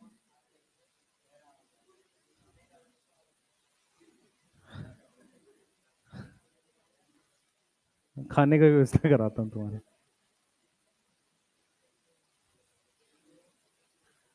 भाई वो क्या नाम है, BN सर समोसे खिला रहे हैं, तुम लोग देख लेना भाई। हैं? तुम्हें नहीं खिलाया? अचीवर बैच वालों को खिलवा रहे थे, बोल देना तुम लोग। नहीं बेटा, तुम लोग देखो, मुझे नहीं पता भाई। हाँ, टेस्ट के बाद बोला है उन्होंने, टेस्ट के बाद बोला, इसका मतलब उन्हें पक्का उम्मीद है, तो समझा खिलाना नहीं पड़ेगा। तुम नंबर ऐसे लेके आओगे तो किस मुंह से बोलोगे? है, आ जाओ, पढ़ रहे हैं बेटा। उन्होंने टेस्ट के बाद इसलिए बोला है कि आधे तुम में से दिखोगे नहीं टेस्ट के बाद, है ना। चलिए स्टार्ट करते हैं, चलिए स्टार्ट करेंगे बेटा। एनिमल सेल साइटोकाइनेसिस पढ़ते हैं, ठीक है। पहले मेरी बात सुनो ध्यान से। हमारे पास क्या होता है एनिमल सेल में, साइटोकाइनेसिस दो तरीके, मतलब एक तरीके से जो होती है उसको हम नाम देते हैं फरो मेथड। प्लीज पढ़ाई करो, क्योंकि सिलेबस आपको पढ़ना ही है एक बार पूरा। और इसको हम क्लीवेज मेथड भी कहते हैं। ध्यान से देखें आप लोग कृपया। इसमें क्या होता है, अगर आप एनिमल सेल देखेंगे ध्यान से, ये मेरे पास एनिमल सेल है, ध्यान से देखो बेटा, ये मेरे पास एनिमल सेल है। इसके पास सेल मेम्ब्रेन होती है, वो अंदर की तरफ ऐसे बेंड होती है, और फिर बाद में वो ऐसे डीप हो जाती है। ये जो फरो है, मतलब क्या हुआ कि मेरे पास ये दो न्यूक्लियाई बन चुके हैं, स्पिंडल फाइबर टूट गए हैं। अब क्या होता है हमारे पास कि ये जो है ये जो मेम्ब्रेन है, ये मेम्ब्रेन है, सेल मेम्ब्रेन है। सेल मेम्ब्रेन थोड़ी सी सॉफ्ट होती है। यस, सेल मेम्ब्रेन याद करो क्वासी फ्लूइड थी। अगर आपको याद है quasi fluid nature of cell membrane explain cell division, याद है किसी को? सही है। सेल डिवीजन में मेनली क्या डिवाइड करना? साइटोकाइनेसिस, क्योंकि सेल मेम्ब्रेन का काम ही साइटोकाइनेसिस में है। समझ आ रहा है? तो होता क्या है, ये इस तरीके से हल्का सा बेंड करता है, इसको कहते हैं फरो। क्या बोलते हैं इसको? Furrow appears. क्या आती है? दोनों तरफ ऐसे फरो आती है। यस। अब ये जो फरो है ना, ये डीपन्स, डीपन्स मतलब गहरी। फरो क्या हो गई? Become deep. डीप समझ में आ रहा है? यस। अब फाइनली क्या होता है, वो फरो सेंटर में मिल जाती है ऐसे, और दो सेल बन जाते हैं। हमारे पास ये फरो क्या है, सेंटर में मिल गई। तो ये जो फरो है ये कहां मिल गई? सेंटर में। तो फरो हमारे पास मीट एट सेंटर, और फाइनली कितने सेल बन गए? दो डॉटर सेल बन गए। इस मेथड का नाम, इस मेथड का नाम फरो मेथड, क्लीवेज मेथड, दूसरा साइटोकाइनेसिस, क्योंकि बाहर से अंदर की तरफ हो रही है, सेंट्रीपीटल मेथड। समझ में आ रहा है? सेंट्रीपीटल मेथड मतलब क्योंकि बाहर से अंदर की तरफ, अंदर से बाहर की तरफ, उसे क्या बोलेंगे? सेंट्रीफ्यूगल। क्लियर है? बोलो, यहां तक समझ में आ रहा है? तो एनसीईआरटी सिर्फ ये लिखती है, अगर आप इस लाइन को देखें ध्यान से, एनसीईआरटी क्या लिखती है देखो। एनसीईआरटी कहती है इन एनिमल सेल क्या आता है? Achieve by appearance of furrow. सही है। Furrow gradually deepens and ultimately joins in centre, dividing the cell cytoplasm into two. सिर्फ इतनी सी बात लिखती है। क्लियर है? हमें एक्स्ट्रा कुछ याद नहीं करना। सही है? समझ में आ रहा है? साइड में फरो आती है। अच्छा, इसका रीजन क्या है? Quasi fluid nature of membrane, cell membrane. Clear है? ये हमने सेल वाले में किया था।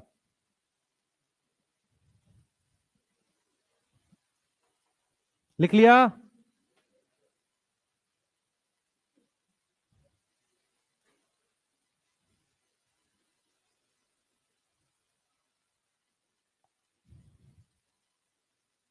जल्दी करो बेटा।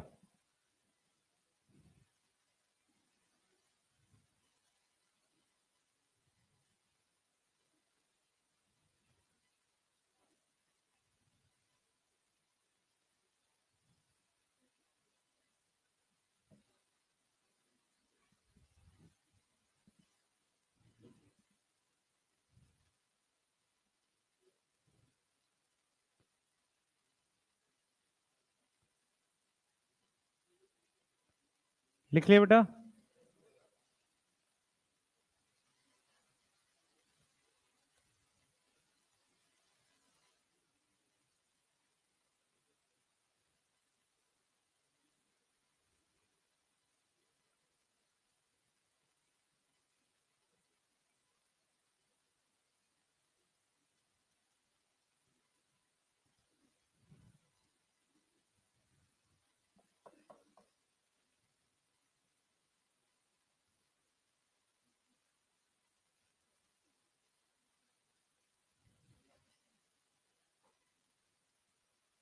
तुम लोग ऑनलाइन में कैसे लिखते थे? लिखते ही नहीं थे? तो लेक्चर तुम्हारा लेट खत्म होता था, और नेक्स्ट क्लास?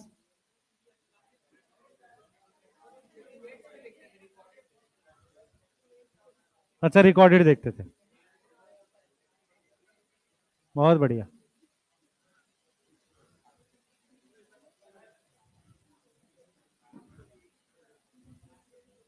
चलो भाई, प्लांट सेल साइटोकाइनेसिस में एक बार देखेंगे सारे बच्चे, और यहां पे कुछ इंपॉर्टेंट पॉइंट है जो आपको बताने हैं।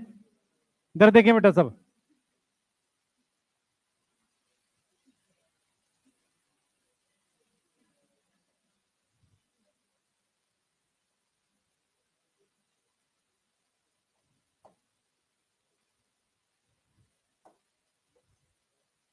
इधर देखें सब लोग। मेरे पास ये सेल मेम्ब्रेन है इसके अंदर, ठीक है। प्लांट में सबसे बड़ी प्रॉब्लम क्या होती है? सेल वॉल होती है। सेल वॉल कैसा स्ट्रक्चर है? रिजिड। एनसीईआरटी कहती है रिलेटिवली इनएक्सटेंसिबल, मतलब compare to plant, compare to animal cell inextensible है। इधर ध्यान दे बेटा, सारे बच्चे बोर्ड पे ध्यान दो। ये मेरे पास सेल वॉल है, ठीक है। एनसीईआरटी कहती है कि सेल वॉल इनएक्सटेंसिबल है। इनएक्सटेंसिबल का मतलब होता है रिजिड है।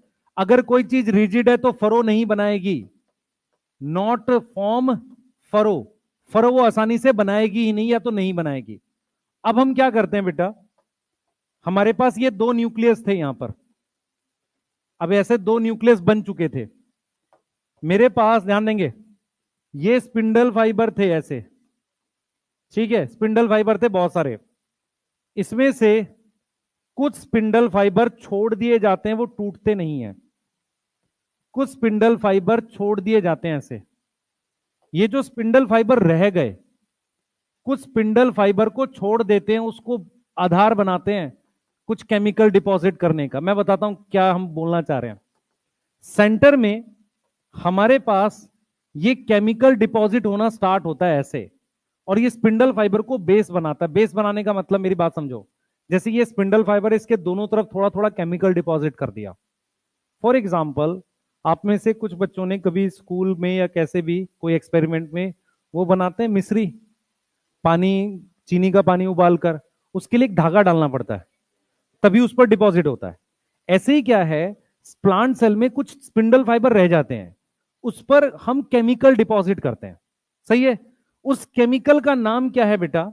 उस केमिकल का नाम है कैल्शियम पैक्टेट। क्या है? Calcium pectate. अब यहां पर ध्यान से सुनो, कैल्शियम पैक्टेट से लेयर नहीं बना रहे हैं, क्या कर रहे हैं? डिपॉजिट कर रहे हैं। डिपॉजिट समझ में आता है? मान लो ये पत्थर है, इस पर थोड़ी थोड़ी मिट्टी डिपॉजिट कर रहे हैं। समझ आया मैं क्या कर रहा हूं? तो हम कैल्शियम पैक्टेट की जो लेयर है, जो चीज है, उसको डिपॉजिट कर रहे हैं अंदर से बाहर की तरफ। क्लियर है? तो प्लांट सेल में सबसे पहले सेल वॉल होती है जो हार्ड होती है, तो एनिमल सेल जैसा नहीं चलेगा। दूसरा, कैल्शियम पैक्टेट की लेयर डिपॉजिट करते हैं अंदर से बाहर की तरफ। कैसे डिपॉजिट करते हैं? अंदर से बाहर की तरफ। और ये कैल्शियम पैक्टेट की जो लेयर है, जब ये डिपॉजिट करते करते ऐसे आगे बढ़ती है, ऐसे ऐसे यहां डिपॉजिट होते होते आगे बढ़ती है, और जब ये लेयर पूरी बन जाती है, ऐसे पूरी बन गई, अब इसका नाम सेल प्लेट रखा जाता है या मिडल लैमेला रखा जाता है। ये समझ में आ रहा है? जब ये डिपोजिशन पूरा हो गया तो इसको क्या बोलेंगे? सेल प्लेट, या इसको मिडल लैमेला बोलेंगे। अब ये जो मिडल लैमेला और सेल प्लेट है, ये प्रिकर्सर है सेल वॉल का। प्रिकर्सर ऑफ सेल वॉल का क्या मतलब होता है? दो वर्ड होते हैं, एक होता है सक्सेसर, एक होता है प्रिकर्सर। प्रिकर्सर का मतलब होता है कोई चीज पहले। तो हमने यहां पर ये देखा कि मेरे पास जब ये मिडल लैमेला बन जाएगी, ये मिडल लैमेला बन जाएगी, तो ये जो दोनों सेल हैं, ये जो दोनों सेल हमारे पास हैं, इनमें अब हमारे पास सबसे पहले मैं कौन सी लेयर बनाऊंगा? बोर्ड पे ध्यान रखो, देखो आपको समझ में आएगा। सबसे पहले मैं ऐसे सेल वॉल बनाऊंगा। तो ये जो सेल वॉल है ना, नए प्लांट की जो सेल वॉल है, उससे पहले मेरे पास मिडिल लैमेला बनी है, इसलिए हम कह रहे हैं कि प्रिकर्सर ऑफ सेल वॉल है। तो हमारे पास ये जो बनी है, इसको हमने क्या नाम दे दिया? Middle lamella. यस, ये मेरे पास क्या बन गई? Cell wall. और उसके बाद मैं बनाता हूं प्लाज्मा मेम्ब्रेन। सेल मेम्ब्रेन तीसरे नंबर पे बनती है। क्लियर है? अब ये दोनों सेल किसकी वजह से जुड़े हुए हैं? मिडल लैमेला की वजह से। यहां तक समझ में आ रहा है? तो सबसे पहले मैंने क्या किया है? सबसे पहले ये कुछ केमिकल डिपॉजिट किया। क्या नाम है इसका? Calcium pectate. कैल्शियम पैक्टेट का डिपोजिशन इनर टू आउटर हो रहा है, इनर टू आउटर हो रहा है। अब ये क्या किया? ये जो साइड में दीवार है, इसको कह रहे हैं लेटरल वॉल। Lateral wall. तो ये जो केमिकल है जाकर किससे मिल रहा है? लेटरल वॉल से। उसके बाद जब ये पूरी बन गई, इसको क्या बोल रहे हैं? सेल प्लेट या मिडल लैमेला। अब इसके बाद मैं क्या बनाऊंगा? Cell wall. तो सबसे पहले मिडल लैमेला, दूसरे नंबर पर सेल वॉल, और तीसरे नंबर पर सेल मेम्ब्रेन बनाते हैं। अब ये दोनों सेल आपस में जुड़े हुए हैं। समझ में आ रहा है? अब एक बहुत इंपॉर्टेंट चीज सुने ध्यान से, जो आपको शायद पता होनी चाहिए। प्लांट के केस में सेल्स ऐसे आसानी से जुड़े हुए मिल जाते हैं मल्टी सेलुलर में। आप लोगों ने एक फिलामेंटस एल्गी देखी है, तो उसमें सेल आपस में इसी तरीके से जुड़े हुए मिलते हैं। मल्टी सेलुलर ऑर्गेनिज्म प्लांट में लीफ वगैरह में ऐसे सेल जुड़े हुए मिलते हैं, ठीक है।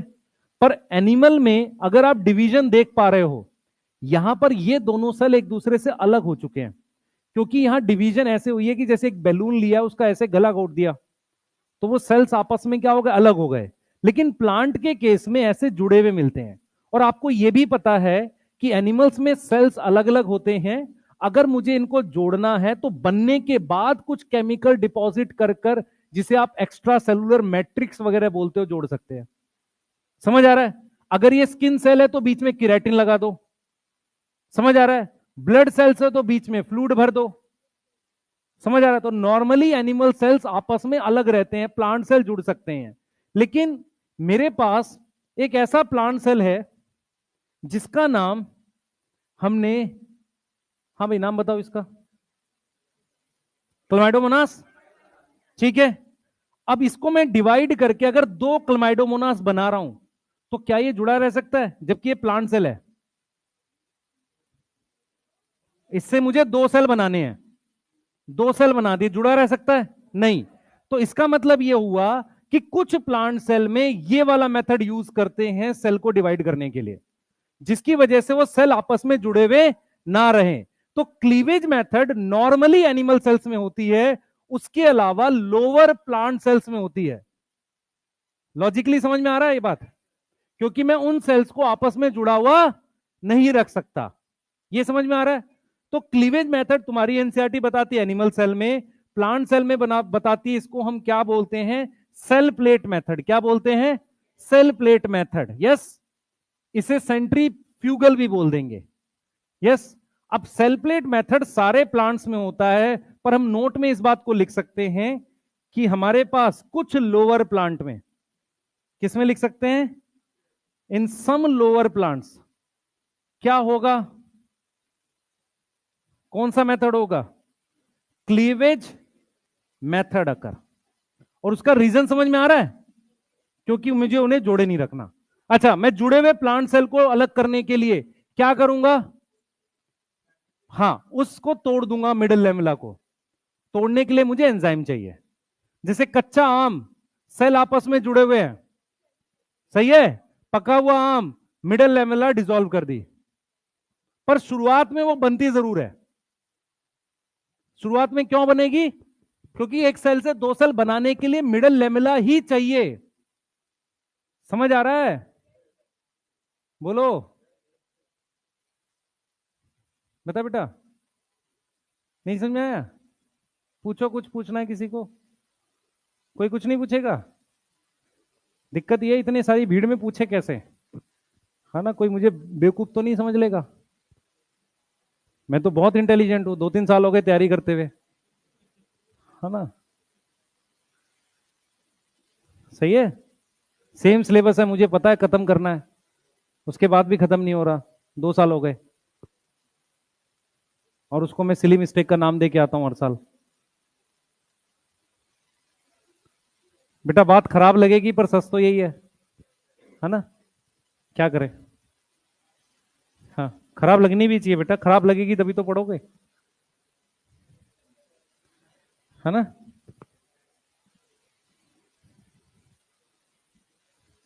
सबसे ज्यादा खराब लगता है जिस दिन पेपर दे के लौटते हैं शाम में, हाँ, उस दिन सबसे ज्यादा खराब लगता है?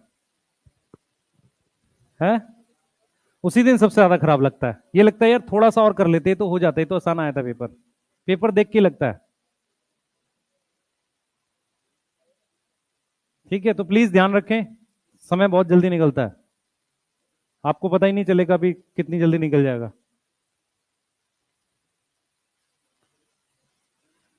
अपने मंथली टारगेट्स लिख के रखें, उसको खत्म करना है। जो जिसकी स्पीड ठीक है, प्लीज टारगेट्स बड़े बनाएं, जल्दी खत्म करें, और एक मिनिमम सोर्स ऑफ क्वेश्चन जरूर बनाएं।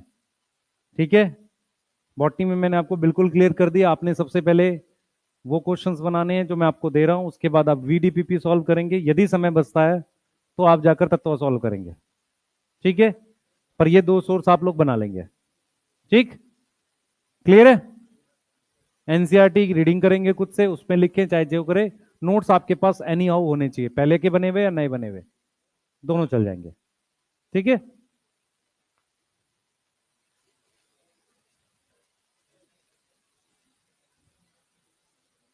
एपिकल मेरिस्टेम के सेल भी जुड़े रहते हैं। अगर कोई सेल जुड़ा हुआ है तो क्या उसके बीच में स्पेस होगा, इंटरसेलुलर स्पेस? नहीं होता है। एपिकल मेरिस्टेम के सेल्स के बीच में कभी स्पेस नहीं होता, वो सिर्फ पैरेन्काइमा में होता है। ठीक है। हाँ हाँ बेटा। स्पिंडल फाइबर प्लांट्स में न्यूक्लियस के जस्ट बाहर बनता है, अपने आप बनता है, सेंट्रियोल से नहीं बनता। ठीक है, चलो भाई लिख लो इसको। फ्रेगमोप्लास्ट इसको कहते हैं, जो ये थोड़े से, अच्छा ये स्पिंडल फाइबर ये वाला कहां से आया? पहले से जब सेल डिवाइड हुआ था थे ना, जब सेल डिवाइड हुआ होगा, दो न्यूक्लियस बने होंगे, तो स्पिंडल फाइबर रहे होंगे ना। बिना स्पिंडल फाइबर के तो डिवाइड ही नहीं होगा क्रोमोसोम। स्पिंडल फाइबर बने थे न्यूक्लियस के बाहर, जस्ट बाहर से बने थे। उस स्पिंडल फाइबर से क्या अटैच रहता है हमारे पास? क्रोमोसोम अटैच रहता है। अब वो क्रोमोसोम अपोजिट पोल पे चले गए, पर कुछ स्पिंडल फाइबर रह जाते हैं टूटते। मैं कह रहा हूं डायरेक्ट बनता है। डायरेक्ट कैसे बनेगा? स्पिंडल फाइबर बनाने के लिए ट्यूबुलिन प्रोटीन चाहिए, ट्यूबुलिन मोनोमर है, जब मोनोमर आपस में जुड़ेगा तो पॉलीमर बनता है, उससे बन जाएगा। ऐसे सोचना हमने। फ्रेगमोप्लास्ट इसे ही कहते हैं। जो कुछ स्पिंडल फाइबर रह जाते हैं तो उसको क्या बोलते हैं? फ्रेगमोप्लास्ट। सही है, ठीक है, लिख लिया। उसी को आधार बना के उस पर गोल्जी बॉडी डिपॉजिट करती बेटा, गोल्जी बॉडी डिपॉजिट करती है कैल्शियम पैक्टेट है। सारे खत्म हो गए, कुछ छोड़ दिए, उसी के आसपास मैं कैल्शियम पैक्टेट डिपॉजिट करूंगा ना। अच्छा क्या पूछ रहा है एग्जैक्ट बता पहले। ठीक है, हाँ वही तो बता रहा हूं, रह इसलिए गए, जरूरत है इसलिए रह गए। जरूरत यह है कि उसके आसपास ही वो डिपॉजिट होगा, हवा में डिपॉजिट नहीं कर सकते ना।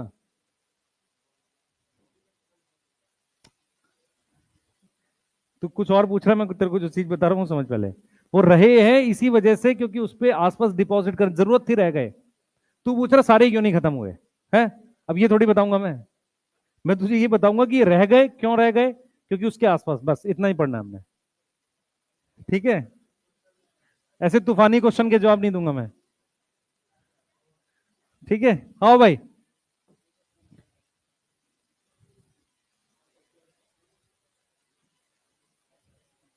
हो गया यहां पे, चले आगे। चलिए कृपया करके ध्यान दें।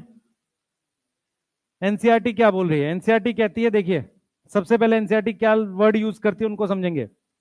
प्लांट सेल में रिलेटिवली इनएक्सटेंसिबल सेल वॉल है। रिलेटिवली मतलब किससे कंपेयर कर रहा है? एनिमल सेल से। इनएक्सटेंसिबल मतलब फोल्ड नहीं होगी, तो उसमें साइटोकाइनेसिस डिफरेंट है। प्लांट सेल वॉल फॉर्मेशन कहां से स्टार्ट होगी? सेंटर से। और कहां आउटवर्ड, बाहर की तरफ जाएगी, और मीट करेगी किससे? एग्जिस्टिंग लेटरल वॉल, साइड की दीवारों से मिलेगी। सही है। The formation of new cell wall begin with the formation of, तो सेल वॉल कब बनेगी? जब एक प्रिकर्सर बन जाएगा। प्रिकर्सर क्या है? Cell plate. और वही सेल प्लेट को क्या बोल रहे हैं? Lamella. Between the walls of two adjacent cell, मतलब ये देख लो, ये एडजेसेंट सेल की वॉल है, ये और ये, इन दोनों के बीच में। क्लियर है। अब मेरे पास, और मैं किसको बांटूंगा यहां पर? साइटोप्लाज्म के साथ क्या होगा और क्या डिवाइड होगा? माइटोकॉन्ड्रिया और प्लास्टिड। यस। और मैं माइटोकॉन्ड्रिया और प्लास्टिड ही क्यों लिख रहा हूं? मैं क्यों नहीं ईआर गोल्जी बॉडी लिख रहा हूं? मैं क्यों नहीं लिख रहा हूं? क्योंकि वो नया बना सकते हैं। बंटवारा उन चीजों का करो जो हम नया नहीं बना सकते। तो माइटोकॉन्ड्रिया प्लास्टिड डिवाइड करके नया बनता है। इसलिए एनसीईआरटी अगर आप ध्यान से देखोगे ना, उसने मेंशन किया है कि हम यहां पर क्या कर रहे हैं, किसको डिवाइड कर रहे हैं? माइटोकॉन्ड्रिया और प्लास्टिड को डिस्ट्रीब्यूट कर रहे हैं। डिस्ट्रीब्यूट मतलब बंटवारा कर रहे हैं दोनों सेल में, क्योंकि जब तक आप एक एक माइटोकॉन्ड्रिया और प्लास्टिड नहीं पहुंचाओगे तो डिवाइड करके और कैसे बनेंगे? समझ आ रहा है?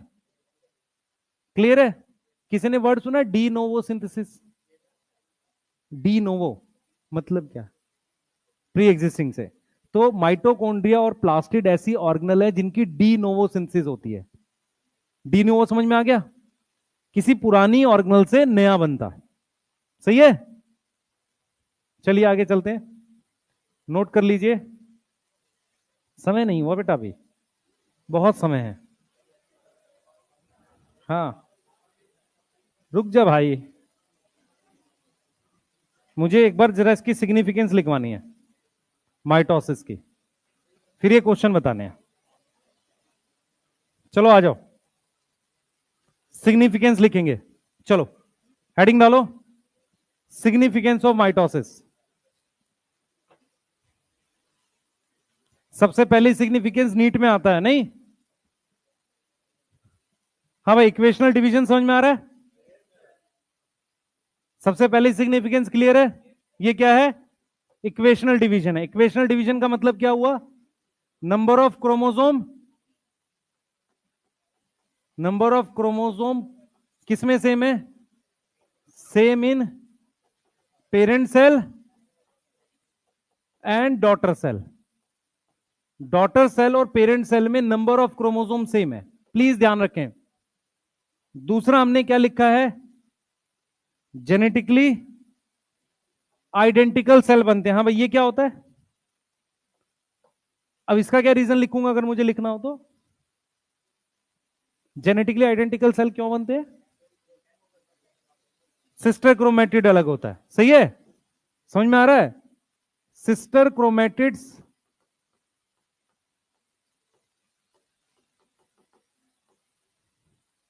Separate and move into two daughter cell. अरे समझ में आ रही है बात? क्योंकि सिस्टर क्रोमेटिड एक दूसरे की कॉपी थे, इसीलिए ऐसा हुआ है, जेनेटिकली आइडेंटिकल सेल्स बने हैं। तीसरा, न्यूक्लियस अपॉन साइटोप्लाज्मिक रेशियो, उसको रेस्टोर करेंगे।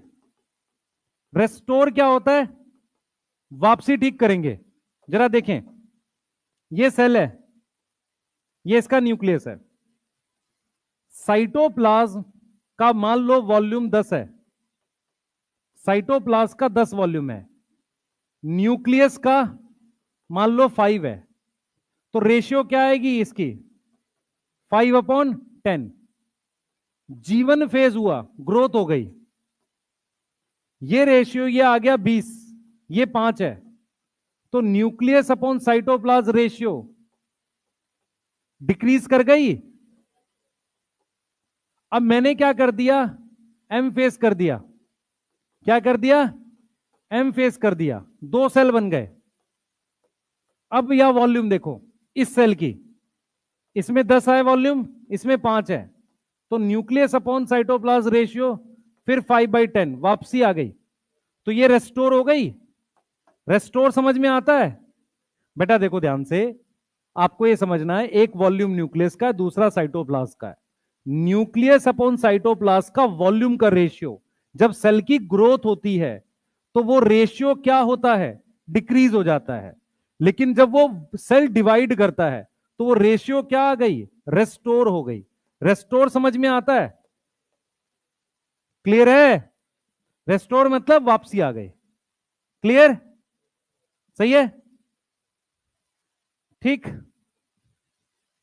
फोर्थ, हमारे पास बेटा मल्टी सेलुलर ऑर्गेनिज्म में, मल्टी सेलुलर ऑर्गेनिज्म में माइटोसिस क्या कराता है? ग्रोथ कराता है, रिस्पॉन्सिबल फॉर ग्रोथ। मान लो एक पर्सन की एज जो है 40 है, ग्रोथ नहीं हो रही है, तो क्या उसमें सेल डिवीजन नहीं हो रही है? हो रही होगी। सेल डिवीजन 2 रीजन से होगी, ग्रोथ के लिए नहीं। किसके लिए होगी? एक तो डैमेज रिपेयर के लिए, दूसरा रिप्लेसमेंट के लिए। सही है? तो अगर मैं माइटोसिस का लास्ट रोल लिखूं तो वो क्या करेगा? रिपेयर करेगा और रिप्लेसमेंट करेगा। Yes, replacement of dead cells. Yes, और रिपेयर किसका करेगा? ऑफ इंजरी, जो इंजरी हुई है उसमें क्या करेगा, उसको रिपेयर करेगा। तो मैं फिर रिपीट कर रहा हूं, आपको रूल्स याद रखने हैं। एक तो इक्वेशनल डिवीजन है, सही है, जेनेटिकली आइडेंटिकल सेल बनते हैं, nucleus upon cytoplasm ratio restore करते हो, मल्टी सेलुलर ऑर्गेनिज्म में सेल के डिवाइड होने से ग्रोथ होती है, दूसरा मेरे पास रिपेयर होती है इंजरी की, और रिप्लेसमेंट होती है किसकी, डेड सेल्स की। मरे हुए सेल्स को रिप्लेस करना पड़ेगा। आपके पास कहां होता है ये काम, ब्लड में होता है, आरबीसी 120 दिन, तो आपको बोन मैरो में डिवीजन करनी पड़ेगी। क्लियर है, नोट करिए, मैं लोकेशन लिखवा रहा हूं कहां होती है, जल्दी करिए फास्ट। कल बेटा मियोसिस लगातार पढ़ेंगे, माइटोसिस रिवाइज करके रखना। क्लियर है, मियोसिस पूरा एक साथ पढ़ेंगे, नहीं तो वो आएगा नहीं समझ में। क्लियर है, कल इसको फिनिश करेंगे। अभी छुट्टी नहीं हुई, पहले लिख लो इसको, अभी टाइम है ना। हाँ, आधा घंटा है अभी, लिखो लिख लो यार, तुम लोग क्या करोगे, अभी तो खा रहे थे खाना बैठ के यहाँ पे बच्चे कुछ है। साइटोप्लाज्म, ग्रोथ में साइटोप्लाज्म बढ़ता है, न्यूक्लियस अपॉन साइटोप्लाज्म में साइटोप्लाज्म नीचे है ना, तो रेशियो घटेगी ना। अगर सेल ग्रो करेगा तो न्यूक्लियस अपॉन साइटोप्लाज्म रेशियो घटेगी। हाँ, वही तो लिखा है, घटेगी बढ़ेगी, नीचे डिनोमिनेटर में क्या है, साइटोप्लाज्म में, तो घटेगी ना।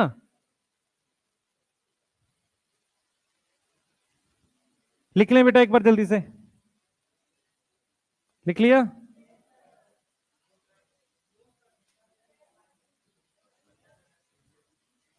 लिख ले भाई जल्दी से, बातें ना बना। हाँ, मुझे क्वेश्चंस बताने हैं जल्दी से।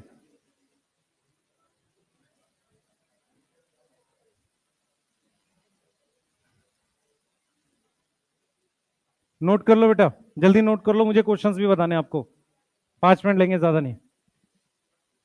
या तो छोड़ जाएगा क्वेश्चन तो रह जाएगा आपका, आंसर्स बता दूंगा। हाँ बेटा, हाँ ठीक है, लिख ले। जो तेरी एनसीईआरटी है वो डाटा लिखना जरूरी है, एनसीईआरटी में डाटा लिखा हुआ इसलिए करा रहे हैं। हाँ भाई, एनिमल्स में कहां कहां होगी माइटोसिस, 3 लोकेशन दे रखी है। एक स्किन सेल में, गट में, गट मतलब एलिमेंट्री कैनाल, एलिमेंट्री कैनाल की कौन सी लेयर में, ट्रांसफर सेक्शन में कौन कौन सी लेयर होती है, कुछ सिरोसा थी, कुछ मस्कुलरिस थी, सब म्यूकोसा थी, म्यूकोसा थी। किस में डिवीजन कराएंगे, सब में, किसी एक में, कौन सी ऐसी लेयर है जो बाहर की चीज में कांटेक्ट में आती है, म्यूकोसा, उसमें डिवीजन करानी है, वो डैमेज होगी। तुम्हारे मुंह में सबसे ज्यादा बाहर की चीज जो कांटेक्ट में सबसे पहले मुंह में आ रही है, तो सबसे आसानी से जो सेल्स डैमेज होंगे माउथ के होंगे, इसलिए सबसे ज्यादा फास्ट रीजनरेशन चोट भरती है वो माउथ के अंदर भरती है। समझ में आ रहा है, सबसे पहले हार्ड चीज माउथ के कांटेक्ट में आएगी ना, चाहे रोटी है वो। समझ में आ रहा है मैं क्या बोल रहा हूं बेटा आपको।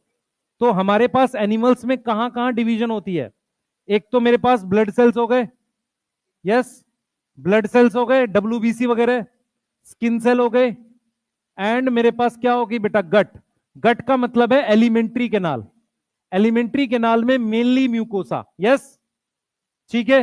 दूसरा, प्लांट्स में मेरे पास उस जगह को कहते हैं मेरिस्टेम, क्या बोलते हैं, मेरिस्टेम। इधर देखें सारे, ये मैंने ऐसे बना दिया, ये मेरे पास लीफ है, यहां पर ये जो सेल्स हैं, यहां पर कुछ सेल्स, यहां पर है कुछ सेल्स, यहां पर है डिवाइडिंग। तो इस वाली मेरिस्टेम को हम कौन सी मेरिस्टेम कह रहे हैं, apical meristem. What is meristem, group of dividing cells, group of dividing cells, उसको हमने क्या बोला है, मेरिस्टेम।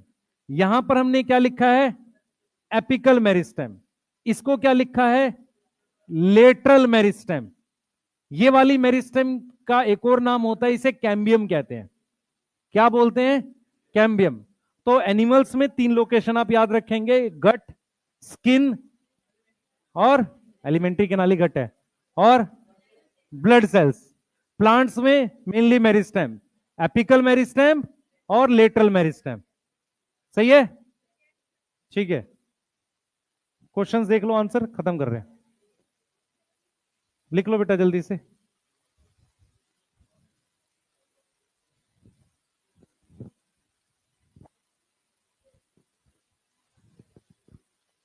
बेटा इस बार वाला पेपर मैंने नहीं बनाया हुआ है, आपका जैसा भी आएगा अगली बार से मैं अपने पास ले लूंगा उसे।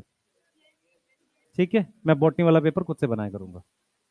ठीक है, क्योंकि 4-5 क्वेश्चन आखिरी 15 में से, जो लास्ट 15 क्वेश्चन आते हैं ना, 50 आते हैं ना आपके, ठीक है, उसमें से आखिरी 15 क्वेश्चन चमकाने वाले डालेंगे थोड़े से। ठीक है, हो सकता है फुल ना आए, पर वो आपको एनसीईआरटी पढ़ने में दोबारा, हाँ वैसा कुछ डालते हैं। ठीक है, हाँ ठीक है, एक बार लास्ट देख लो बस। बेटा ये क्वेश्चन देख लो, आंसर इसके जल्दी करो। हाँ भाई, फर्स्ट का एस फेस, साइटोप्लाज्म लिखा है, cell enter into quiescent phase means not divide, ये वाला गलत है, और नो एंजाइम गलत है। Amount of DNA constant in जो आएंगे ए और B, amount of DNA in haploid cell, जीवन में बोला है, जीवन फेज में C2C, ये हैप्लॉइड के लिए है। Yes, diploid cell G2 4C, दो जगह दे रखा है। नंबर ऑफ क्रोमेटिड 2N, जीवन में बोला है सेम आएंगे, G2 में बोला है डबल आएंगे। ठीक है, which have same gene, sister chromatid. अच्छा, होमोलोगस पे सेम हो सकती है ऐसा नहीं है, इस पर भी ए और ए हो सकता है, इसे होमोजाइगस बोलते हैं, है ना, पर थर्ड फोर्थ पे नहीं हो सकता, पर इसके दोनों के कंपैरिजन में ये ज्यादा ठीक है। Sister chromatids double two the number of centrosome G2, number of centromere, number of chromatid, number of chromosome same G1, chromatid का नंबर डबल G2। पहला गलत, एस फेज नहीं होता इकोलाई में। दूसरा, G2 फेज में डीएनए रेप्लिकेशन नहीं होती। Amount of DNA not change in M phase, गलत, ये भी गलत। Haploid cell amount of DNA 2C G2 सही है। Diploid cell amount of DNA 4C G2 सही है। नंबर ऑफ क्रोमोसोम, इसको थोड़ा सा ठीक करना है, number of chromosome 1/4 in gamete compare to cell in G2, यहां हाफ चाहिए मुझे। अगर आपके पास गैमेट में 10 हैं तो G2 में 20 क्रोमोसोम होंगे, जीवन में भी 20 होंगे। नंबर लिखा है, नंबर लिखा है यहां। एम फेज में घटेगा नहीं अमाउंट, 4C से 2C होता है। हाँ भाई, क्या दिक्कत है यहाँ पे, 1/4 नहीं होगा, ये ठीक है। मेरा समझाने का मतलब ये है कि अगर एग सेल में 10 क्रोमोसोम है, ठीक है, तो G2 में कितने आ जाएंगे। भाई बैठ जा, क्या जरूरी बात कर रहा है, क्या हुआ है, हैं? पढ़ इधर चुपचाप, पिटाई कर दूंगा अभी। इधर देखो बेटा, हाफ होता है इसके कंपैरिजन में, गैमेट के कंपैरिजन में, G1 और G2 में सेम आता है। समझ आ रहा है? हाँ, जी not phase not show proliferation गलत है, सही है, सही है। अब सोए में आधे, सेल नॉट कम बैक, ये ठीक करना पड़ेगा यहां पे। G0 to G1 even if require गलत है, सेल वापसी आ सकता है G0 से G1 में अगर जरूरत पड़े तो। ठीक है, क्लियर है? क्या आ रही है, बारिश आ रही है? चलो पापियों, पढ़ाई पे ध्यान दो भाई।